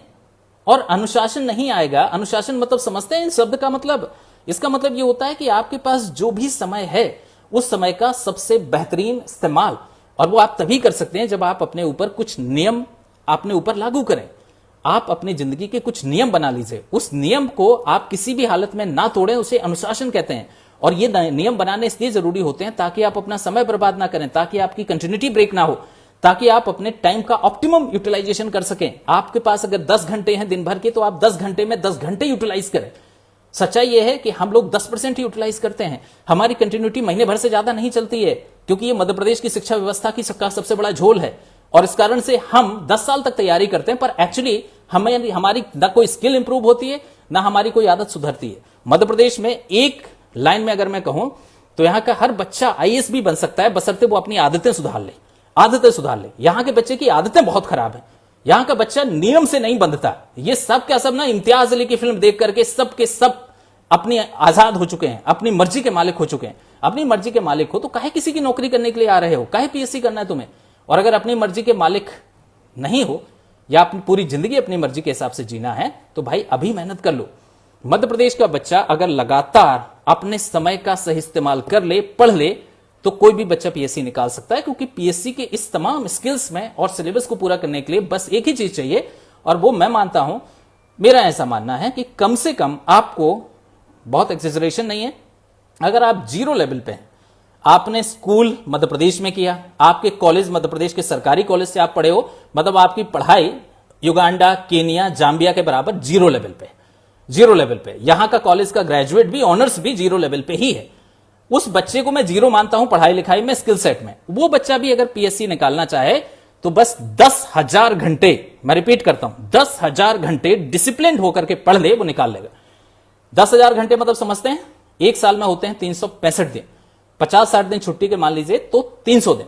300 दिन का मतलब क्या हुआ कि हमें, अगर हमने एक दिन में 3 घंटे भी दिए तो हम 1000 घंटे पे चले गए। अगर हमने 6 घंटे दिए तो हम 2000 घंटे पे चले गए। अगर हमने 9 घंटे दिए तो हम बेसिकली पहुंच गए लगभग 9000 घंटे पे। मतलब हम अगर डेली 10 घंटे देते हैं, मैं रिपीट करता हूं, तो हम अच्छा खासा वक्त दे सकते हैं इस चीज को। समझ में आ गया? मतलब एक साल 10 से 12 घंटे तैयारी कर लीजिए, अनुशासित होकर के तैयारी कर लीजिए, तो पीएससी एक साल में क्रैक की जा सकती है। इस बेसिक पॉइंट की मैं बात कर रहा हूं कि जिनका लेवल 0 है, जिनका लेवल 0 है, 0 का मतलब जो मध्य प्रदेश में पढ़े हैं, मध्य प्रदेश के सरकारी स्कूल कॉलेज के सिस्टम से निकले हैं, वो लोग समझ लीजिए कि आपका बौद्धिक लेवल 0 है। आइंस्टीन के 0 के बराबर, या जो भी न्यूटन का 0 था उसके बराबर है, ठीक है? उससे आगे आपके पास और कुछ नहीं है। अगर आप मध्य प्रदेश से पढ़े हो, भले आप यहां के so called excellence college, MBM या पता नहीं कौन से कॉलेज से पढ़ के आए हो, टॉप किया है, 0 है लेवल तुम्हारा, सीखना कुछ नहीं आता तुम्हें। उस बच्चे को भी अगर वो एक साल रोज 12 से 14 घंटे, 12 घंटे पढ़ ले, नियम से पढ़ ले, कंटिन्यूटी के साथ पढ़ ले, तो पीएससी वो क्रैक कर सकता है विथ टॉपर पोजीशन। समझ में आ गया? तो अब हम अगले 10 से 15 मिनट में बात करते हैं कि पीएससी की पढ़ाई के लिए क्या करना चाहिए। ये जो बातें थी, ये अप्रोच की बातें थी जो एक्चुअली हम गलत कर देते हैं, इसलिए लगातार मेहनत करते हैं लेकिन कंटिन्यूटी नहीं होती, सही डायरेक्शन नहीं होता, इसलिए हम फेल होते हैं। ठीक है, चलिए अब हम बात करते हैं कि हमें कैसे तैयारी करना चाहिए। 3-4 चीजों की बात करूंगा जो आपको नहीं करना चाहिए, जो आपकी तैयारी को बर्बाद करती हैं। अच्छे से समझना। नंबर 1, टॉपर को नहीं सुनना चाहिए। मैं फिर रिपीट करता हूं, टॉपर्स को नहीं सुनना चाहिए। अव्वल तो टॉपर झूठ बोलते हैं। मैं फिर रिपीट करता हूं, ये मेरा स्लोगन है, टॉपर अक्सर झूठ बोलते हैं क्योंकि उन्हें खुद पता नहीं होता है कि इस साल वो टॉप करेंगे, लेकिन जब वो सेलेक्ट हो जाते हैं तो वो अपनी मेहनत को, अपनी सफलता को बहुत बढ़ा चढ़ा करके बताने के लिए इतना कुछ बताते हैं जो लॉजिकल ही नहीं होता है, तो पहली चीज तो टॉपर सही नहीं बोलते। दूसरी जो सबसे इंपॉर्टेंट चीज है कि जिस बच्चे ने 15 या 16 में पीएससी क्रैक किया है, वो बच्चा अब प्रीलिम्स नहीं क्रैक करेगा, इसकी मैं गारंटी लेता हूं। मतलब समझ में आया? मतलब उसका किस्मत अच्छी थी, तुक्का लग गया, पेपर आसान आ गया, कंपटीशन कम था, एवेल्युएशन करने वाले ने उसको ज्यादा मार्क्स दे दिए, इसलिए वो टॉप कर गया। वो कोई भगवान नहीं है। आपको उसे कॉपी करके भी आप प्रीलिम्स में 50 क्वेश्चन नहीं सही कर पाओगे अगर आप बिल्कुल उसके साथ भी 24 घंटे रहो तो हमें टॉपर को सुनकर के परीक्षा को नहीं समझना चाहिए। परीक्षा को समझने के लिए परीक्षा का सिलेबस और परीक्षा का पुराना पेपर देखना चाहिए और खासतौर पे पेपर में आ रहे बदलावों पर ध्यान देना चाहिए, वो महत्वपूर्ण है। और जो सिलेबस है उसे किताब में नहीं, सिलेबस को दिमाग में रखना चाहिए और वो जिस किताब में आप जितना ज्यादा और जितना पूरा कंप्लीटनेस के साथ पढ़ सके वहां से पढ़ना चाहिए। तो नंबर 1, कभी भी एमपीपीएससी टॉपर्स को ना सुने। मुझे तो एक और कमी दिखती है, एमपीपीएससी के हर टॉपर का मैंने वीडियो देखा है। एक पीएससी टॉपर, ये हो सकता है डिफेम करने वाली बात हो, एक पीएससी टॉपर मुझे पीएससी की नौकरी में जाने लायक नहीं लगता। मतलब उसमें किसी टॉपर में मुझे कोई भी इंप्रेसिंग चीज नहीं लगी कि यार इसमें कुछ ऐसा है जो मुझे सीखना चाहिए या किसी और को लगे कि उसे सीखना चाहिए। तो हमें तो कई बार लगता है कि यार ये तो तुक्के मार रहे हैं, जब इनको ऐसे लोग सेलेक्ट हो जाते हैं तो हम भी सेलेक्ट हो सकते हैं। तो नंबर 1, पीएससी टॉपर्स को ना सुने, ये गलती कभी ना करें। एक दूसरी गलती जो हम आजकल बहुत ज्यादा कर रहे हैं वो ये है कि हम ऑनलाइन बहुत पढ़ रहे हैं। ऑनलाइन अच्छी बात है, बहुत सारी चीजें आ गई हैं और ऐसे बच्चे जिन्हें किसी भी कीमत पर अपने घर पे ही रहना है और उन्हें बहुत सारी चीजें नहीं मिल पाती थी, किताबें भी नहीं खरीद पाते थे, उन्हें आजकल यूट्यूब पे काफी कंटेंट मिल जाता है। ये जो यूट्यूब पे लेक्चर्स आते हैं, ये जो लोग लेक्चर बनाते हैं, इन यूट्यूब के लेक्चर्स में जो चीजें होती हैं वो बेसिकली वही हैं जो किताबों में लिखी हुई हैं। कोई रिसर्च करके यूट्यूब पे कोई लेक्चर नहीं बनाता है। ठीक है, तो 2 लोग जिनके पास किताबें पढ़ने का वक्त नहीं है, जो किताबें नहीं पढ़ सकते, किताबें समझना उनके बस की बात नहीं है, वो लोग, उन लोगों के लिए ऐसे लोग यूट्यूब पे लेक्चर अपलोड कर देते हैं जो किताब पढ़ लेते हैं और किताब को as it is YouTube lecture में बोल देते हैं। तो जो लोग खुद नहीं पढ़ सकते, जो लोग क्या कहेंगे अपाहिज हैं, विकलांग हैं पढ़ने लिखने में, उन लोगों के लिए यूट्यूब लेक्चर्स अच्छे हैं। लेकिन ध्यान रखिए कि जो यूट्यूब पे लेक्चर आ रहा है उसमें कुछ नया नहीं होता है, वो किताबों का ही है और किताबों से भी बहुत कम सेक्शन होता है जो वो बंदा सेलेक्ट करके अपने हिसाब से उसको इंपॉर्टेंट लगता है वो आपको दे देता है। समझ में आ गया? सो नंबर 1, ऑनलाइन चीजों से बचें। उसका जो सबसे बड़ा कारण है, आपके पास कुछ नया नहीं आएगा। दूसरी बात, उसमें कोई डिसिप्लिन नहीं होता है क्योंकि आपकी कोई मजबूरी नहीं है कि आपको आज ही करना है और उसका एक्सटेंटिव रिसर्च आप नहीं करते हैं। आपको लगता है कि इतना ही पर्याप्त है और आप कभी किसी यूट्यूब लेक्चर को देखें, उसके नीचे उसकी रीच देख लीजिए कि ऑलरेडी उसको 3 लाख लोग देख चुके हैं। तो जो आपको पता है वो 3 लाख लोगों को ऑलरेडी पता है, तो आपको वैसे भी उससे कोई खास फायदा नहीं होने वाला है। ठीक है, यूट्यूब या ऑनलाइन रिसोर्सेस एडिशनल मटेरियल हैं, वो आपकी पढ़ाई नहीं है। मैं ऐसे बहुत बच्चे देख चुका हूं जो 3-4 साल से ऑनलाइन पढ़ रहे हैं, पर सच्चाई ये है कि उन्हें एक भी टॉपिक अच्छे से नहीं आता, एक भी टॉपिक पूरा नहीं पता होता, उतना ही पता होता है जो उनके यूट्यूब के ट्यूटर को आता है। और ये तो आप जानते हैं कि यूट्यूब पे ट्यूटर कौन बन सकता है ना? अब इस बारे में मैं बात करूंगा तो थोड़ा सा यूट्यूब हो सकता है मेरे ऊपर डिफेमेशन का केस करे, पर वो आदमी जो कुछ नहीं कर सकता वो यूट्यूब पे ट्यूटर हो जाता है। समझ में आया? चलिए अब तीसरी बात करते हैं। मेरे ख्याल से कनेक्टिविटी इशू तो बहुत ज्यादा नहीं है। आप सुन पा रहे हैं ना? मुझे कोई एक बार मैसेज करके बता दे, क्या बहुत ज्यादा कनेक्टिविटी इशू तो नहीं आ रहा है? आप मुझे सुन पा रहे हैं प्रॉपर्ली या नहीं? आप मुझे सुन पा रहे हैं या नहीं?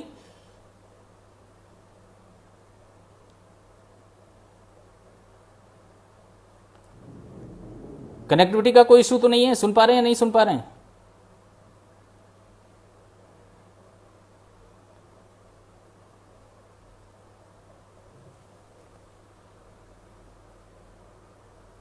सुन पा रहे हैं अभिषेक, है ना? चलिए गुड। तो अब इसके बाद आगे चलते हैं। तो मैं बात कर रहा था कि कौन सी गलतियां हम जनरली आजकल कर रहे हैं तैयारी करने में, उन गलतियों से हमें बचना चाहिए। सबसे इंपॉर्टेंट चीज, फिर रिपीट करता हूं, हमें किसी भी तरीके से टॉपर्स को कॉपी नहीं करना चाहिए, क्योंकि टॉपर्स को कॉपी करके आप कभी प्रीलिम्स में भी सेलेक्ट नहीं हो पाएंगे। मेंस और वो सब चीजें तो बहुत दूर की बात है। जो दूसरी बड़ी इंपॉर्टेंट चीज थी जो मैंने कहा, ऑनलाइन पर डिपेंडेंट मत रहिए। ऑनलाइन से एडिशनल चीजें ले लीजिए, लेकिन आप ये सोचें कि आपकी ऑनलाइन से तैयारी हो जाएगी, आप भूल जाइए, नहीं होगी। आप सॉरी, मैं 1 मिनट के लिए मैं थोड़ा सा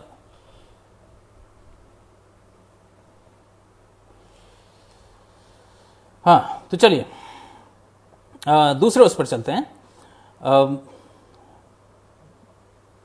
ऑनलाइन से आपको एक्चुअली बहुत ज्यादा फायदा नहीं होता है। ऑनलाइन को एडिशनल मटेरियल मानिए, तैयारी आपको खुद करनी पड़ती है, और ऑनलाइन से आप 20% मदद ले सकते हैं कुछ नया जोड़ने के लिए, ये देखने के लिए कि किसी टॉपिक पे कुछ नया तो नहीं है। बाकी आपको किताबें पढ़नी ही पड़ती हैं। एक दो चीजों से और थोड़ा सा बचने की जरूरत है, जिसको थोड़ा अच्छे तरीके से समझिए। उनमें से एक बहुत इंपॉर्टेंट चीज है कि बहुत ज्यादा आंसर राइटिंग पर फोकस करना असल में बहुत ही बुरी आदत होती है। आजकल तो हालत यह है कि बच्चा पैदा होता है, पैदा होते ही माँ बाप मेरा नाम बाद में रखना, पहले मैं जाकर के थोड़ा महात्मा गांधी की मेंस की टेस्ट सीरीज ज्वाइन कर लूं, आंसर राइटिंग कर लूं। बिना पढ़े आंसर राइटिंग कर लेने से तुम्हारा क्या होगा? कुछ वैसा ही हुआ कि मुझे लगता है कि मुझे मार्शल आर्ट के मैदान में जाना है, तो मैं मार्शल आर्ट में या मैं दुश्मन से लड़ने के लिए बिना कोई ट्रेनिंग लिए बस मुझे गन दे दो, मैं दुश्मन से लड़ाऊंगा। ओ भाई, तुम्हारा मरना तय है। तुम आंसर राइटिंग असल में एक ऐसी चीज है जो एक ग्रेडेड लेवल पे आखिरी वक्त में आती है। ये 5वां लेवल है। आप पहले दिन से आंसर राइटिंग करेंगे तो आपकी तैयारी कभी नहीं हो सकती, तो आंसर राइटिंग को जरूरत से ज्यादा वेटेज ना दें। और जो सबसे जरूरी चीज है, टेस्ट सीरीज। हमें लगता है कि हमने ज्यादा से ज्यादा टेस्ट सॉल्व कर लिए तो हमारा सिलेक्शन हो जाएगा। असल में टेस्ट सीरीज के थ्रू सिलेक्शन का तरीका कुछ वैसा ही है कि मैं एक कुछ सोचूं कि हम प्रधानमंत्री बन गए देश के, और हमने कहा कि हमारे कोई योजना नहीं है, हमें अपनी तरफ से कोई तैयारी नहीं करना है, ना कोई दिमाग डेवलप करना है। देश में जब जो क्राइसिस आ जाएगा हम उसको हैंडल कर लेंगे, तो जब टेस्ट में जो पूछा जाएगा हम उसको तैयार कर लेंगे। बाकी आप समझते हैं कि ऐसे अप्रोच में देश का कितना नुकसान होता है, उसके बारे में अपन बहुत ज्यादा बात नहीं करेंगे। तो चलिए, आज के समय में बच्चे जो सबसे बड़ी गलतियां करते हैं, वो बड़ी गलतियां ये कर रहे हैं कि कोई भी बच्चा बहुत सिस्टमैटिक तरीके से पूरे सिलेबस को पढ़ता नहीं है। जब तक सिलेबस पूरा करेगा नहीं, सिलेबस को डिटेलिंग नहीं करेगा, उसे पूरा समझेगा नहीं, तब तक उसका कभी सिलेक्शन नहीं होगा। दूसरा, उसका जो स्किल सेट है या जो पीएससी के लिए जरूरी स्किल सेट है, वो उसको कभी डेवलप करता नहीं है। जब तक वो पीएससी के लिए जरूरी स्किल सेट डेवलप करेगा नहीं, तब तक उसका सिलेक्शन असंभव है। एक तीसरी जो बहुत इंपॉर्टेंट चीज है वो ये है कि जब तक वो आदतें बदलेगा नहीं, तब तक उसका कुछ नहीं होने वाला है। और सबसे जरूरी चीज, पीएससी का कोई शॉर्टकट नहीं होता। 99 क्या 100% बच्चा पीएससी में शॉर्टकट मांगता है। यहां बहुत सारे जो क्वेश्चंस होते हैं ना, या जिससे पहले मैंने लाइव लिया, उसमें लोगों को क्या पूछे, सर ये बताइए एक कौन सी किताब पढ़ लें जो जिसमें हमारा एमपीजी के कंप्लीट हो जाए। अब एक गधे किताब में एमपीजी के होता तो जिसने किताब लिखी उसका सिलेक्शन ना हो जाता। जो तुम्हारी एमपीजी की किताबें लिख रहे हैं वो उनमें से किसी का कभी सिलेक्शन नहीं हुआ, और एमपीजी के गलत होता है उनका। लेकिन हमें लगता है कि हमें बस शॉर्टकट, टीचर शॉर्टकट दे दे, टीचर बोले कि बेटा बस इससे ज्यादा कुछ मत पढ़ना, और हमें लगता है वो भगवान है, पर उससे ज्यादा बेवकूफ आपको कोई नहीं बना रहा है। तो हमें शॉर्टकट नहीं चाहिए। पीएससी का कोई शॉर्टकट नहीं होता है। पीएससी अपने आप में एक लॉन्ग कट प्रोसेस है, अपने आप में एक लेंदी प्रोसेस है, एक कंप्लीट प्रोसेस है। उसमें जहां थोड़ी सी भी बदमाशी करेंगे, मक्कारी करेंगे, आप सिलेक्शन से दूर हो जाएंगे। चलिए, अब हम बात करते हैं कि हमें एक्चुअली फिर तैयारी कैसे करनी चाहिए। जल्दी से बस हम एक जनरल स्ट्रैटेजी की बात करेंगे, और उसके बाद आप किस एज में हैं, कब कहां से आप तैयारी शुरू कर रहे हैं, उसके बारे में बात करेंगे। तो देखिए, पीएससी में कुछ ऐसा समझिए कि 2 चीजों का खेल है, 3 चीजों का खेल है। मैं बार बार रिपीट कर रहा हूं। पहली चीज है आपका नॉलेज, दूसरा है आपकी स्किल्स, और तीसरी है आपकी आदतें। तो जो सबसे इंपॉर्टेंट चीज है कि हम नॉलेज का क्या करें। नॉलेज का मतलब यह है कि आपको पीएससी के जो मेजर सब्जेक्ट हैं, मेजर सब्जेक्ट के आप तो सब कुछ हो गया पीएससी का सब्जेक्ट, मतलब आपको history, geography, polity, economy, science, Madhya Pradesh, current affairs, IT, e commerce, constitutional bodies, ये सारी चीजें जो आपके प्री और मेंस के सिलेबस का हिस्सा हैं, ये सारी चीजों को आपको पूरा तैयार करना है। पूरा मतलब अधिकतम डिटेल में तैयार करना है, अधिकतम डिटेल में। पीएससी में कोई ये नहीं होता कि इससे ऊपर नहीं आएगा। बहुत अजीब सी चीज कह रहा हूं, एग्जाम में किसी भी प्रतियोगी परीक्षा में आप ये नहीं कह सकते कि इतना ही आएगा, इससे आगे नहीं आएगा। अगर वो सिलेबस का हिस्सा है तो आपको उसे पूरा पढ़ना है, वो आपका धर्म है। हाँ, ऐसे लोग जिन्हें 1 महीने में पीएससी क्रैक करना है उन लोगों का भगवान भला करे, पर जिन्हें एक्चुअली पीएससी में सेलेक्ट होना है, और जो ना अपने मां बाप को धोखा दे रहे हैं ना खुद को धोखा दे रहे हैं, उन्हें सिलेबस में जो जो चीजें शामिल हैं उन्हें अटमोस्ट डिटेलिंग के साथ तैयार करना है, अधिकतम डिटेलिंग के साथ तैयार करना है, पूरा तैयार करना है, कुछ भी छोड़ना नहीं है, पूरा समझना है। और इस पूरे प्रोसेस को करने के लिए यह बहुत जरूरी है कि हर विषय में उनका इंटरेस्ट जागे। मतलब ये अलग अलग तरह के विषय हैं, किसी का ज्योग्राफी में इंटरेस्ट होता है या हिस्ट्री में होता है तो उसका साइंस में इंटरेस्ट नहीं होता है, साइंस में इंटरेस्ट होता है, बायो में इंटरेस्ट होता है पर उसका फिजिक्स में इंटरेस्ट नहीं होता है। लेकिन अगर पीएससी करना है तो तुम्हारी मर्जी नहीं चलेगी। तो जो सबसे इंपॉर्टेंट चीज है वो ये है कि पीएससी के सिलेबस में प्री और मेंस में जो जो सेक्शन है वो सारे के सारे सेक्शंस आपको पूरी डिटेल के साथ तैयार करना है, पूरी डिटेलिंग के साथ समझना है, पूरा समझना है। समझने के बाद उसमें जो भी जरूरी चीजें आपको समझ में आई, मतलब पूरा टॉपिक आपको जितना समझ में आया उसे एक जगह लिखना है, ताकि आपके पास वो चीज हो जाए जो इतना सब पढ़ने के बाद आपके दिमाग में बैठी है। समझ में आया? तो उसका पहला प्रोसेस क्या होता है, जल्दी समझिए। जो पहला लेवल होता है वो ये होता है कि एमपीपीएससी के जितने विषय हैं उन सभी विषयों में आपको पढ़ने में मजा आने लगे, मतलब वो सारे विषयों से आपकी दोस्ती हो जाए, वो सारे विषय आपको इंटरेस्टिंग लगने लगे। और वो सारे विषय आपको इंटरेस्टिंग तब लगते हैं जब आपको उन विषयों को बहुत मजेदार तरीके से आप पढ़ते हैं और उनमें आपको मजा आने लगता है। तो आपको हिस्ट्री में मजा कैसे आए ये आपको ढूंढना पड़ेगा। आपको हिस्ट्री की कहानी सुनकर के मजा आया था तो हिस्ट्री एक बार कहानी सुनकर के पूरी कर लीजिए। अगर आपको ज्योग्राफी गूगल अर्थ पे देखने में मजा आया था तो आप पहले गूगल अर्थ से पूरी ज्योग्राफी देख लीजिए, इसके बाद ज्योग्राफी पढ़ने जाइए। मैं फिर रिपीट करता हूं, एमपीपीएससी की रिक्वायरमेंट है कि हर विषय को आप अधिकतम डिटेलिंग के साथ पूरा समझिए और उसके नोट्स बनाइए। इसके लिए यह बहुत जरूरी है। यह आप तभी कर सकते हैं जब आप बेसिकली हर विषय के साथ आपकी दोस्ती हो जाए, हर विषय में आपको मजा आने लगे। और आपको उस विषय में मजा कैसे आता है, आपको थोड़ी बहुत जो भी इकोनॉमिक्स समझ में आई वो कैसे समझ में आई, कैसी इकोनॉमिक्स पढ़ने में आपको मजा आता है, आप उस तरीके से इकोनॉमिक्स पढ़ लीजिए। जिस तरीके से आपको साइंस पढ़ने में मजा आता है, मुझे राज्यसभा टीवी के वीडियो से साइंस समझ में आती है, मैं राज्यसभा टीवी के वीडियो से साइंस समझूं। तो आपको हर विषय से पहले दोस्ती करना है, वो विषय पढ़ने में आपको मजा आने लगे और उस विषय में और ज्यादा पढ़ने के लिए आप भूखे हो जाएं, आपके अंदर पागलपन जाग जाए, तब आप सिलेबस उठाइए और सिलेबस की यूपीएससी स्तर की किताबें उठाइए। मैं फिर रिपीट करता हूं, हर सब्जेक्ट की यूपीएससी स्तर की किताब उठाइए। अगर आप पॉलिटी पढ़ रहे हैं तो लक्ष्मीकांत के नीचे आपका कुछ नहीं होगा। अगर आप ज्योग्राफी पढ़ रहे हैं तो आपका महेश बड़वाल के नीचे कुछ नहीं होने वाला है। आप हर सब्जेक्ट के लिए, अगर आप साइंस पढ़ रहे हैं तो आपका रवि अग्रहारी से नीचे कुछ नहीं होने वाला है, क्योंकि वही आज विषय का विस्तार है। समझ में आया? तो लेवल 1, जब भी आप एमपीपीएससी की तैयारी शुरू करें तो आप पहले जितने भी विषय हैं हर विषय में अपना इंटरेस्ट जगाइए और उस तरीके से उस विषय को पढ़िए जिस तरीके से आपको मजा आता हो पढ़ने में, ताकि आप उस विषय में और ज्यादा जानने के लिए पागल हो जाएं, लालायित हो जाएं, भूखे हो जाएं। और जब वो हो जाए तो आप उसकी स्टैंडर्ड किताबें उठाइए यूपीएससी स्तर की, और वो जो यूपीएससी स्तर की किताबें हैं उन किताबों से पूरा पढ़ करके पहले टॉपिक समझिए। जब आपको पूरा समझ में आ जाए, समझते हुए आपको लगा कि इसमें थोड़ा और कुछ जरूरत है जानने की, तो आप गूगल करिए, यूट्यूब पे देखिए। यूट्यूब पे गलती से जो गंदगी होते हैं ना, पीएससी आईएएस के यूट्यूब चैनल होते हैं, उन पे मत जाइए। आप टीवी चैनल्स पे जाइए, आप बहुत सारे मीडिया हाउसेस होते हैं, बहुत सारे गवर्नमेंट की वेबसाइट्स होती हैं, उनके यूट्यूब वीडियोस होते हैं, उन पे जाकर के आप हर विषय को संपूर्णता से समझिए।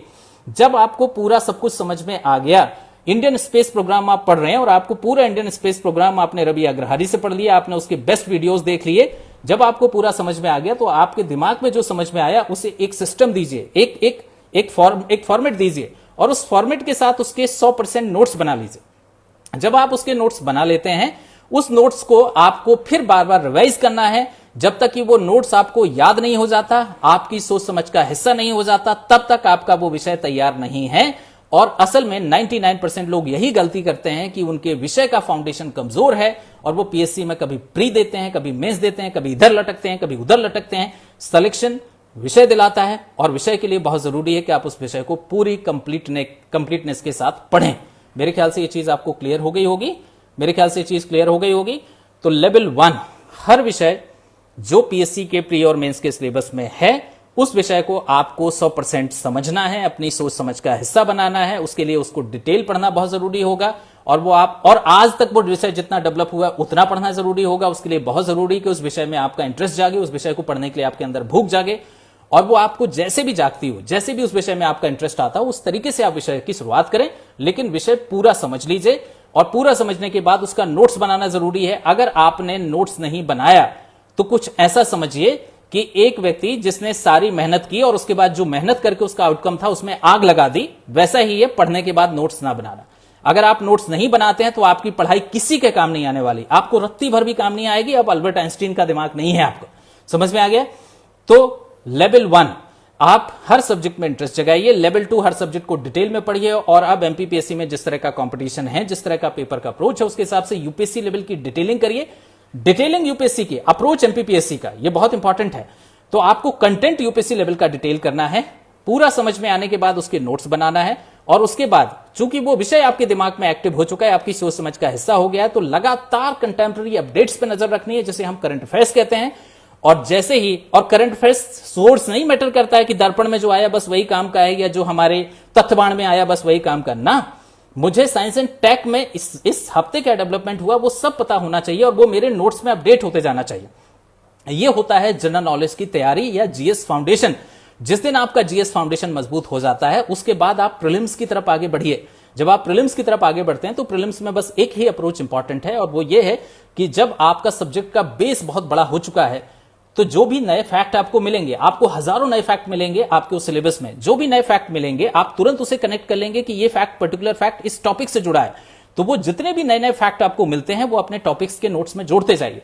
मतलब आपके basic note, general studies foundation के नोट्स बहुत मजबूत हो जाने चाहिए। जब वो नोट्स बहुत मजबूत हो गए, एक ही टाइम बनते हैं वो, जब बहुत मजबूत हो गए तो, और लगातार करंट अफेयर्स उसमें अपडेट हो रहा है, उसके बाद हमें प्रीलिम्स के पहले फैक्ट की दुनिया की खोज करनी चाहिए। और हम जितने ज्यादा फैक्ट उस सब्जेक्ट में ढूंढ सकते हैं और जो हमें लगता है कि पीएससी के अप्रोच से मैच करते हैं, वो ज्यादा से ज्यादा फैक्ट हम इकट्ठे करें और हम अपने उस नोट्स में ऐड करते जाएं। जब हमने उसे ऐड कर दिया तो उस फैक्ट को, एक तो अगर हम सही जगह अरेंज करेंगे तो वो हम लिखते समय ही हमें याद हो जाएगा, फिर हम उसे बार बार रिवाइज करते रहेंगे तो हर फैक्ट हमारे दिमाग का हिस्सा बन जाएगा। तो नंबर 1 बेसिक चीजें, एनसीईआरटी से इंटरेस्ट आ रहा है एनसीईआरटी पढ़िए, लूसेंट से इंटरेस्ट आ रहा है लूसेंट पढ़िए, वीडियो देख के इंटरेस्ट आ रहा है वीडियो देख के इंटरेस्ट जगाइए, पर पहले इंटरेस्ट जगाइए फिर पढ़ने बैठिए। ध्यान रखिए, पहले दिन से जीएस का नोट्स बनाओगे कभी नहीं कर पाओगे। तो पहले लेवल पे इंटरेस्ट जगाइए, दूसरे लेवल पे डिटेल नोट्स समझिए, मतलब डिटेल चीजें समझिए यूपीएससी लेवल की किताबों से, तीसरे लेवल पे उसका नोट्स बनाइए। जो समझ में आया वो नोट्स बनाना है, जो किताब में लिखा उसे नहीं उतारना, नई किताब नहीं लिखना है। समझ में आ गया? आपको जो समझ में आया, आपके दिमाग में वो जिस सिस्टम से बैठा है, ये आपके दिमाग की हिंट है। नोट्स, नोट्स आपके दिमाग की हिंट है, बेचना नहीं है हमें नोट्स। समझ में आ गया? जब अपन ने अपना नोट्स बना लिया तो वो विषय हमें वैसे पता है जैसे नोट्स में लिखा हुआ है। आपको पता, जो असली नोट्स होते हैं वो लोगों को कॉमा, फुल स्टॉप और कहां कटा हुआ है ये तक याद रहता है पूरी जिंदगी, जो असल में नोट्स बनाया जाता है। नोट्स बनाए बिना कोई आदमी कभी सेलेक्ट नहीं हो सकता, ये थंब रूल है, नोट कर लीजिए। चौथा, लगातार उसका करंट अफेयर्स अपडेट करिए। पांचवा, प्रीलिम्स से पहले हम उससे रिलेटेड जितने नए नए फैक्ट, बहुत सारी किताबें आती हैं जो फैक्चुअल बुक्स होती हैं, जो जनरली यूपीपीसीएस, बिहार के लिए या एसएससी के लिए निकलती हैं, या मध्य प्रदेश में व्यापम के लिए निकलती हैं। आप उन किताबों से ढूंढ ढूंढ करके फैक्ट निचोड़िए और अपने टॉपिक में जोड़ लीजिए और उन्हें बार बार याद करते रहिए। आपका प्रीलिम्स भगवान भी नहीं रोक सकता। फिर बात आती है मेंस की, कि फिर हमें मेंस के लिए क्या करना चाहिए। जब आपका जीएस फाउंडेशन मजबूत हो गया, जब आपका फैक्चुअल पार्ट प्रीलिम्स का मजबूत हो गया, तब आपको मेंस में उतरना चाहिए। ध्यान रखिए, मेंस में नंबर 1 जो भी सिलेबस है उस सिलेबस को आपको पूरा डिटेल में पढ़ना पहली शर्त है। पूरा डिटेल में आपको पढ़ना चाहिए। जब आप पूरा डिटेल में पढ़ेंगे, उसके हर पक्ष को बहुत अच्छे से, हर पहलू को बहुत अच्छे से समझ लेंगे और उस पहलू से जुड़े आपके नोट्स हो जाएंगे, तो आपका मेंस का लेवल 1 पूरा होता है। लेवल 1 का मतलब क्या है? मेंस के सिलेबस में एक एक लाइन में जो जो लिखा हुआ है उसे पूरा समझना, डिटेल में समझना, डिटेल में लिखना और उसके हर पहलू के नोट्स बना लेना। मतलब अगर मैं कह रहा हूं कि राज्यपाल का पद, तो राज्यपाल के पद का मतलब यह है कि राज्यपाल के पद को लेकर के सरकारी आयोग की सिफारिशें क्या थी, वो एक हेडिंग हो जानी चाहिए। प्लस आजकल राज्यपाल के पद पर राजनीतिक नियुक्तियां होती हैं, दूसरा हो जाना चाहिए। तीसरा, राज्यपाल पद की विश्वसनीयता कमजोर हो गई है, तीसरा पॉइंट हो जाना चाहिए। और क्या पॉइंट है उसके, समझ में आया? मेंस के नोट्स जो होते हैं वो बेसिकली फाउंडेशन में ही बन जाते हैं। जब आप फाउंडेशन पढ़ रहे होते हैं तो आप जो अपने नोट्स बना रहे हैं उसको आप बहुपक्षीय नोट्स बनाइए, आप कंप्लीट डिटेलिंग करिए। तो मेंस की तैयारी का लेवल 4-5 लेवल होते हैं, अच्छे से समझिए। मेंस की तैयारी का लेवल 1 होता है कि जो आपका सिलेबस है, सिलेबस में मेंस में जो जो लिखा हुआ है उस सिलेबस को आप डिटेल, अधिकतम डिटेलिंग करिए उसके हर पक्ष को समझिए। सिलेबस में डायरेक्ट लिखा होता है, आपको उसके बहुपक्षीय आयाम समझने होते हैं। हर पक्ष को आप समझिए और उस पक्ष से जुड़े 4-5 कोर पॉइंट लिख लीजिए, ताकि आपके पास पहले कंटेंट पूरा हो जाए। कंटेंट पूरा होने के बाद उसे याद कर लीजिए। फिर उस पर्टिकुलर सेक्शन से करंट अफेयर्स में क्या चल रहा है। जैसे कि अगर हमने देखा कि लोकसभा अध्यक्ष या लोकसभा एक या भारतीय संसद एक विषय है, तो फिर यह आ जाएगा कि भाई लोक जनशक्ति पार्टी में संसदीय दल का नेता चिराग पासवान होगा या फिर उनके वो जो चाचा जी हैं वो होंगे, पारस होंगे। ये कैसे तय होता है? मतलब लोकसभा अध्यक्ष की भूमिका करंट अफेयर्स में चल रही है, तो वो आप अपने नोट्स में ऐड कर लीजिए। मैं फिर रिपीट करता हूं, मेंस के 3-4 अप्रोच हैं, मतलब 3-4 लेवल हैं। लेवल 1 सिलेबस को पूरा डिटेल में पढ़ना समझना, उसके हर पक्ष के नोट्स बना लेना। नंबर 2 करंट अफेयर्स से जुड़ा जो भी मुद्दा उस टॉपिक से जुड़ा है, पूरे मेंस के सिलेबस में एक एक सेक्शन से जुड़ा जो पिछले 1-2 साल में करंट अफेयर्स का मुद्दा था, इनफैक्ट 3 साल पीछे जाइए और हर मुद्दे को आप अपने टॉपिक के साथ जोड़ लीजिए। फिर इसके बाद अगला जो लेवल होता है, जैसे हम कहते हैं तीसरा लेवल, वो होता है कि आप उस टॉपिक से जितने संभावित प्रश्न अब तक किसी भी परीक्षा में आए हैं वो सारे संभावित प्रश्नों की सूची बना लीजिए कि भाई अभी तक राज्यपाल के पद पर ये 5 सवाल आए हैं यूपीएससी में, यूपीपीसीएस में, किसी कॉलेज के एग्जाम में, यूनिवर्सिटी के एग्जाम में। सारे क्वेश्चंस लिख लीजिए। उन क्वेश्चंस पर सोचिए कि अगर ये क्वेश्चन का उत्तर हमें लिखना होगा तो हम उस उत्तर में क्या क्या पॉइंट लिखेंगे। मतलब आंसर सिनॉप्सिस रेडी करना इस 4th लेवल। ध्यान रखिए, मेंस का 4th लेवल होता है आंसर सिनॉप्सिस रेडी करना। फिर 5वां लेवल होता है कि जब हमने सब पढ़ लिया, याद कर लिया, करंट अफेयर्स अपडेट कर लिया, पॉसिबल क्वेश्चंस देख लिए, उसका आंसर्स के सिनॉप्सिस नोट कर लिए, फिर हम उसको लिखने की कोशिश करें। जब हम लिखने की कोशिश करें तो हम ध्यान रखें टाइम और वर्ड लिमिट के भीतर एक ही बार में बिना रिसर्च किए हम उसे लिख पा रहे हैं या नहीं लिख पा रहे हैं। जब हमने उसे लिखा तो हमारी पहली प्राथमिकता होना चाहिए टाइम लिमिट, वर्ड लिमिट, और हमें जितना पता है वो हम पूरा उसमें डाल पा रहे हैं नहीं डाल पा रहे हैं। यह होता है कि हम मिनिमम लिखने के काबिल हैं या नहीं है। वो होता है इसका अगला लेवल कि हम लिख पा रहे हैं उत्तर को या नहीं। जो हमें पता है, क्वेश्चन भी पता है, उत्तर भी पता है, उसे हम लिख पा रहे हैं नहीं लिख पा रहे हैं। फिर आखिरी लेवल जिससे सिलेक्शन होता है वो ये होता है कि मैं अपने इस उत्तर को ऐसा कैसे बेहतर बनाऊं कि दूसरे से ज्यादा मार्क्स मुझे मिल जाए। मतलब जितने मार्क्स दूसरे को यही लिखने पे मिले, क्योंकि उसे भी इतना ही पता होगा, तो उससे जितने मार्क्स मिले उससे ज्यादा मार्क्स मुझे कैसे मिले, मुझे इस पर काम करना होता है। तो आंसर में क्या नई चीज डाली जाए, कैसे इंट्रोडक्शन डाला जाए, कैसे सीक्वेंस दिया जाए फैक्ट का, इसे हम कहते हैं बेसिकली एज मेकिंग प्रोसेस, मतलब दूसरे के ऊपर बढ़त लेने की प्रक्रिया। मैं फिर रिपीट करता हूं, मेंस में हमें हर सिलेबस के एक एक पॉइंट को पूरा पढ़ना चाहिए। मैं स्ट्रांगली रिकमेंड करता हूं कि इनको पढ़ने के लिए अगर हो सके तो यूपीएससी लेवल की किताबें या फिर कॉलेज की टेक्स्ट बुक पढ़िए। यूपीएससी लेवल की किताबें या कॉलेज की टेक्स्ट बुक से आप अपना मेंस का सिलेबस पूरा करिए, पूरा समझिए, पूरा नोट्स बनाइए, हर पक्ष का नोट्स बना लीजिए। जब आपकी ये चीज पूरी हो जाए तो पिछले 3 साल में करंट अफेयर्स में उससे जुड़े जितने मुद्दे थे उनके नोट्स उसी में जोड़ दीजिए। तीसरा, उस पर जितने भी प्रश्न अब तक आए हैं यूनिवर्सिटी कॉलेज के एग्जाम में या किसी भी स्टेट पीएससी में, यूपीएससी में, या पहले नेट में आए हैं, किसी यूनिवर्सिटी के एंट्रेंस में आए हैं, वो सारे क्वेश्चन वहीं लिख लीजिए। उसके बाद उनके आंसर्स के सिनॉप्सिस रेडी कर लीजिए रिसर्च करके कि अगर ये प्रश्न का उत्तर लिखेंगे तो हम क्या क्या बिंदु लिखेंगे। और जब ये हो जाए तो फिर आप उसको लिखने की शुरुआत करिए। पहले ये देखिए कि I am capable of writing what ever I know, मतलब मैं जितना जानता हूं उसे मैं लिख पा रहा हूं या नहीं लिख पा रहा हूं। और जब मैं वो कर पाऊं तो फिर मैं ये देखूं कि मैं दूसरे से बेहतर कैसे लिख सकता हूं। तब आपकी मेंस की तैयारी पूरी होगी। समझ में आ गया? तो ये मेंस के अलग अलग लेवल होते हैं। अब जल्दी से हम 2-3 मिनट में इसको कंक्लूड करते हैं इस चीज के साथ कि बेसिकली हमें अपनी तैयारी कैसे शुरू करना चाहिए। अगर मैं बिगनर हूं तो मुझे क्या करना चाहिए, बस अगले 5 मिनट और उसके बाद हम इस सेशन को कंक्लूड कर देंगे। नंबर 1, अगर मैं अभी स्कूल में हूं, मैं अगर अभी 9, 10, 11, 12 में हूं, तो मुझे पीएससी के बारे में सोचना भी नहीं चाहिए, क्योंकि पीएससी के बारे में सोचना असल में ड्रग्स के बारे में सोचने जैसा है।